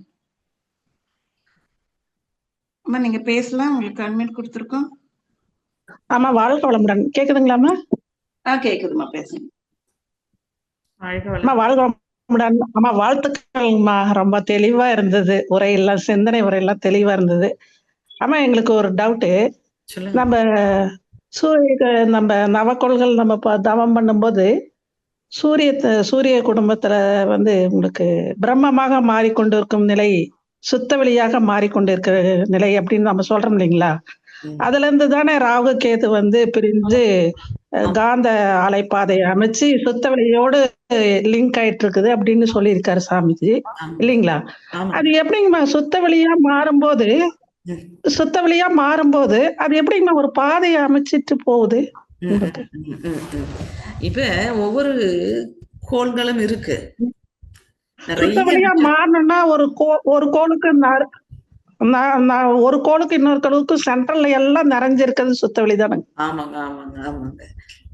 இது எப்படி இருக்கு அப்படின்னு சொன்னா, அந்த சூரியன் ஒரு நெருப்பு கோலமா இருக்கு இல்லையா, டார்க் அடர்த்தி மிகுந்த ஒரு மிகப்பெரிய நட்சத்திரமா இருக்கு. இப்போ அதுல இருந்து புறப்பட்டு வரக்கூடிய இந்த அலை இப்ப சூரியன்ல தெரியுமா தெரியாதா? அது அந்த டார்க் போகக்கூடிய பாதை. ஆமா ஆமா, சென்ட்ரல்ல அந்த இது தெரியும் தான். ஒரு சுழல் வந்தாவே சென்ட்ரல்ல இதுதான் வரும், தெரியும் இல்லையா? இப்போ அத வச்சுதான் இது அங்கேருந்து டிராவல் பண்ணி அடுத்த கோள்கள் இடையில வரலாம், வெளியே இருக்கலாம், அந்த தூய பெருவெளியே இருக்கலாம். இது இப்படியெல்லாம் போய் ஒரு அலை சென்று மோதிக்கூடிய இடம், கடைசி அது போய் நிறைவடையக்கூடிய இடம், அல்டிமேட்டா அது வெறும் சுத்த வெளியில தான் முடியும். அதை தாண்டி வேற எதுவுமே வாய்ப்பு இல்லை இல்லைங்களா? அப்ப எல்லா கோள்களோடையும் இந்த ராகு கேது காந்த அலை ஊடுருவி போகுதுங்களா? ஊடுருவி போகுதுங்களாமா? அப்போ நிச்சயமாக போகும். எல்லா கோள்களையும் ஊடுருவி போகும். அப்படிதான் பூமியையும் ஊடுருவி வருது இல்லைங்களா? அதனால வரக்கூடிய இல்ல எனக்கு சொல்லுங்க. இல்ல, சூரியனை விட்டு வெளியில வந்தாவே அது பிரம்மமா மாறிடுது. சுத்த வெளியா மாறும்போது அது எப்படி மிங்கிள் ஆகாம ஒரு பாதையை ஏற்படுத்துதுங்கிறத என்னோட டவுட்டா. சூரியனை விட்டு வெளியேறுது. அதுல இருக்கக்கூடிய ஆற்றல். இப்ப நம்ம எப்படி சொல்றோம், ஒரு எக்ஸாம்பிள் பாருங்க. இப்ப ஒரு நெருப்பு எரிஞ்சுக்கிட்டு இருக்குங்க. நெருப்பு எரியுதா? இப்ப தண்ணியை ஊத்தி அணைக்கிறாங்க. அடுப்புல விறகு வச்சு எரிச்சுக்கிட்டு இருக்காங்க. அடுப்பு அந்த சமையல் எல்லாம் முடிச்சுட்டாங்க. அந்த விறக நீர் ஊற்றி அணைக்கிறாங்க. அப்ப அந்த நெருப்புல இருந்து ஒரு புகை வருது, மேல எழுப்பி வருது இல்லைங்களா? இருந்து ஒண்ணு வருது இல்ல? ஆமா ஆமா ஆமா ஆமா. வருது இல்ல, அது எவ்வளவு தூரம் அந்த அந்த இது போக முடியும், அதுக்குள்ள எவ்வளவு சக்தி இருக்கோ அவ்வளவு தூரம் போய் கரையுது. ஆமா ஆமா ஆமா இல்லைங்க, அந்த தண்ணி ஊத்துனா ஒரு உசுன்னு ஒரு ஆவி. ஆமா ஆமா புகை மண்டலம் வருது, புகை மண்டலம் வருது. ஆமா, புகை மண்டலம் வந்து அதுக்குள்ள எவ்வளவு அந்த புகை மண்டலத்திற்கு வெப்பத்திலிருந்து அது எவ்வளவு ஆற்றலோட வெளிப்பட்டதோ அவ்வளவு தூரம் பயணிச்சு ஆற்றல் தீர்ந்து போன பிறகு கரைஞ்சி போகுது. இல்ல அத பார்க்க ஆமா ஆமா ஆமா ஆமா ஆமா உணர முடியுது, உணர முடியுது, உணர முடியுது. ஆமா ஆமா ஆமா பல மடங்கு பெருசா இருக்கக்கூடிய ஒரு பொருள்ல இருந்து அப்படி ஒரு ஆற்றல் வெளிப்பட்டு அதனுடைய டிராவல் இருக்கும். நீங்க இமேஜின் பண்ணி பாருங்க. ஓ, அப்ப சூரியனோட டென்சிட்டி அவ்வளவு அழுத்தமா இருக்கு இல்லைங்களா? ஓகே ஓகே ஓகே ஓகேங்கம்மா, ஓகே ஓகே சரிங்கம்மா, ரொம்ப நன்றிங்கம்மா, வாழ்த்துக்கள். வாழ்க வளமுடன். நீங்களும் உங்கள் அன்பு குடும்பம் வாழ்க வளமுடன் அம்மா, வாழ்க வளமுடன். வாழ்க வளமுடன். அம்மா மிக சிறப்புங்கம்மா. அம்மா நிறைய செய்து கொள்ளலாமாங்கம்மா? செஞ்சுக்கலாங்கம்மா. ரொம்ப ரொம்ப நன்றி. நல்லா மிகச்சிறப்பாக நீங்க வந்து இதை ஒருங்கிணைத்தீர்கள். பின்புலத்துல நிறைய அந்த ஐடி துறையில பணிபுரியும் அந்த தம்பிங்க இந்த நிகழ்ச்சிக்கு வாய்ப்பளித்த அத்தனை அன்பு உள்ளங்களுக்கும் என் மனமார்ந்த நன்றி. இவ்வளவு நேரம் இணைப்பில் இருந்து என்னை ஊக்கப்படுத்திய அத்தனை அன்பு உள்ளங்களுக்கும் நன்றி நன்றி. வாழ்க வளமுடன். வாழ்க வளமுடன்மா, வாழ்க. ரொம்ப சிறப்புமா, உங்களோட உரையும் வந்து ரொம்ப அருமையா இருந்தது, உணர்ந்து கொடுத்தீங்க, பதில்களும் ரொம்ப அருமையா இருந்தது. இப்ப இன்னொரு அன்பர் ஹேண்ட் ரைஸ் பண்ணிருக்காங்க, இறுதி அன்பரா இவங்களை வச்சுக்கிடலாம். மைத்திலி கண்ணன் அம்மா, வாழ்க வளமுடன். அம்மா அன்மியூட் கொடுத்துருக்கோம். ஹலோ, வணக்கம்மா, வாழ்க வளமுடன்மா. வணக்கம். வாழ்க வளமுடன் அம்மா. இப்போ நல்ல ஒரு தெளிவா இருந்ததுங்கம்மா உங்களுடைய அந்த ஸ்பீச். அந்த நவக்கோள்களுடைய இது எல்லாமே, அந்த பஞ்சபூதங்கள் எல்லாமே நம்மளோட ஒன்றிதான் அது இயங்குது, நம்ம பொறுமையா அதை ரிசீவ் பண்ணிக்கணும்னு. அப்புறம் அந்த சுழற்சி சொன்னீங்களேம்மா, சூரியன்ல இருந்து சுழற்சியா வரும்போது அந்த சென்டர்ல ஒரு பாயிண்ட் வருது இல்லைங்கம்மா, அப்படியே சுழண்டுகிட்டே, அது வந்து நம்ம இந்த சுத்த வெளி. ஹலோ சொல்லுங்க சொல்லுங்க. இப்போ அந்த சுத்த வெளியா அது இமேஜினேஷன் பண்றது, அப்ப வந்து அந்த சுழற்சி, இப்ப ஏதோ ஒண்ணு போட்டா அந்த சுழற்சி வந்துட்டே இருக்குது இல்ல, இந்த இப்ப கல்லே ஒண்ணு போட்டா அது தண்ணிக்குள்ள எப்படி நம்ம சுழட்டி விட்டா தண்ணியே அப்படியே ஒரு சுழற்சி வந்து சென்டர்ல ஒரு பாயிண்ட் இருக்குது இல்லைம்மா, வருது இல்லை, அந்த மாதிரி வந்து நம்மளும் விரிந்து விரிந்து விரிந்து விரிந்து போய் அந்த சுத்த வெளியா கும்மிருட்டா நம்ம இமேஜினேஷன் பண்ணிக்கலாமாம்மா? சுத்த வெளியே எப்படி அந்த மாதிரி அந்த மாதிரிதான் நம்ம வான்காந்த களத்துல போய் போய் போய் போய் மெர்ஜாயி அப்படி பாத்துக்கணுமான்னு கேக்குறேம்மா. நீங்க சொன்ன அந்த சுழற்சி வந்து ஒரு கல்ல ஒரு குளத்துல விட்டு எறிஞ்சா அதனால ஏற்படுற அலை விரிஞ்சு விரிஞ்சு விரிஞ்சு போகும். சரிங்கம்மா. இல்ல அந்த உதாரணம் தானே சொல்றீங்க, அந்த சுழலை தானே நீங்க சொன்னீங்க இப்ப? இல்ல, அந்த சுழற்சி வந்து ஒரு ரவுண்டா சுத்தி நிக்கும் போது வர்றதுதான் சென்டர்ல ஒரு சுழற்சி வந்து நிக்குது இல்லையம்மா, அது கடல்லைங்கும் போது போகுது, இப்ப தண்ணிக்குள்ளைங்கும் போது இப்படி சுத்தி சுழற்சி வந்து அந்த சென்டர் பாயிண்ட் வர்றது இல்லைங்கம்மா. சரிங்கப்பா. அதுதான் நம்ம வந்து வான்காந்த களத்திலேயே இந்த மாதிரி நம்ம சுழற்சி வான்காந்தத்தோட சுத்தி சுத்தி சுத்தி அந்த சுழற்சி அந்த நடு மையத்துலதான் நம்ம போய் சுத்த வெளியா எங்கே நம்ம இமேஜினேஷன் பண்ணிக்கணுமா சுத்த வெளியேன்னு கேட்கிறோம். இப்ப நீங்க பிரபஞ்ச களத்துக்கு எளிமையான ஒரு வழி சொல்றேன், நீங்க போற வழியில கூட போங்க. இப்ப ஒரு பெரிய ஒரு குளம், ஒரு ஏரி, ஒரு கடல், ஏதோ ஒண்ணு இருக்கு. ஒருத்தர் ஒரு மீன் பிடிக்கிறாரு. அவர் என்ன பண்ணுவாரு, தன்னுடைய வலையை விரிப்பார். அப்படியே விரிச்சு அந்த அந்த இடத்தை அப்படியே கவர் பண்ணிடும் அந்த வலை இல்லையா? நீங்க ரொம்ப சிரமப்படாம உங்க மனசு விரிச்சிருங்க, எல்லா புறமும் விரிச்சிருங்க. இதான் சுவாமி நமக்கு காட்டுற வழி. விருந்து விருந்து விருந்து விரிந்து மனசால் விரிந்து அப்படியே நீங்க மனசு விரிய விரிய எக்ஸ்பேண்ட் பண்ண பண்ண பண்ண அத்தனை கேலக்சிகளும் நட்சத்திர மண்டலங்களும் உங்க மனசுக்குள்ள அடங்கும். அப்படி நீங்க மனதால் விரிந்து வச்சுக்குங்க. அப்ப அந்த சுழற்சிக்கு ஒரு மையமா நாம நிக்கணும்ன்றதுக்கு தான் சூரியனை மையமாக வைத்து எல்லா திசைகளிலும் மனதை விரிக்க சொல்றாரு. நம்மளோட ஏன்னா நம்ம கரெக்டாக வரணும்ல. அதனால நம்ம இருக்கக்கூடிய சூரியனை மையமாக கொண்டு எல்லா திசைகளிலும் விரிந்து விரிந்து விரிந்து இந்த பிரபஞ்சம் முழுவதும் மனசால் விரியணும். இதான் சுவாமி சொல்ற வார்த்தை. ரொம்ப எளிமையான வார்த்தையும் கூட. நீங்க விரிய பழகுறது, மனம் விரிவடைந்த நிலை. இதுதான் எக்ஸ்பான்ஷன் மைண்ட். எவ்வளவு தூரத்துக்கு விரியுதுன்னா நம்ம கற்பனைக்கே எல்லைக்கே இல்லாத பிரபஞ்சம் அளவுக்கு விரியுது பாருங்க. அதையும் தாண்டி சுத்தவெளிக்கும் நம்மளால போறோம். சரிங்களா? சோ எந்த அதாவது எளிமையான ஒரு பாதையா சுவாமி நமக்கு வழிகாட்டிருக்க. இதுலயே போங்க. ஈஸியான பாத்துல இது. சரிம்மா. சுத்தவெளி இமேஜினேஷன் பண்றது இப்ப நீங்க சொன்ன மாதிரி சுத்தவெளி இமேஜினேஷன் இல்லைங்க, expansion of mind to the universe. Universe பிரபஞ்சம் அளவுக்கு நம்ம விரிஞ்சிட்டோம்னா எல்லையே இல்லாத அந்த தூய பெருவெளிக்கு அதுவே கூட்டிட்டு போயிடும். அந்த விரிந்த மனநிலையே அந்த விரிவான நிலைக்கு கொண்டு போயிடும். அப்ப சுத்தவெளியோட நம்மள சுத்தவெளியை சுற்றிலும் சூழ்ந்தும் இருப்பது, இதுவே ஒரு சின்ன சின்ன புள்ளி போலதான் அந்த பிரபஞ்சமே ஒரு சின்ன புள்ளி போலதான் தூய பெருவெளியோட ஒப்பிடும் பொழுது.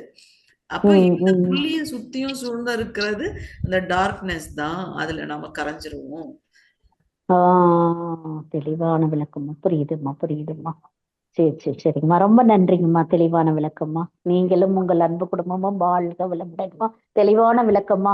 வாய்ப்புக்கு நன்றி அம்மா. நன்றி. வாழ்க வளமுடன்மா. வாழ்க வளமுடன்மா. மிக்க நன்றிகளம்மா. ரொம்ப அருமையா இந்த சிந்தனையும் கேள்வி பதில் நடத்தி கொடுத்தீங்க. ரொம்ப நன்றிங்க அம்மா. வாழ்க வளமுடன். நிறைய செய்து கொள்ளலாமாங்க அம்மா. சரிங்கம்மா. நன்றி. வாழ்க வளமுடன். வாழ்க வளமுடன். வாழ்க வளமுடன். நம் கடமை அறவாழ்வின் நாட்டத்தே சிறக்கட்டும்.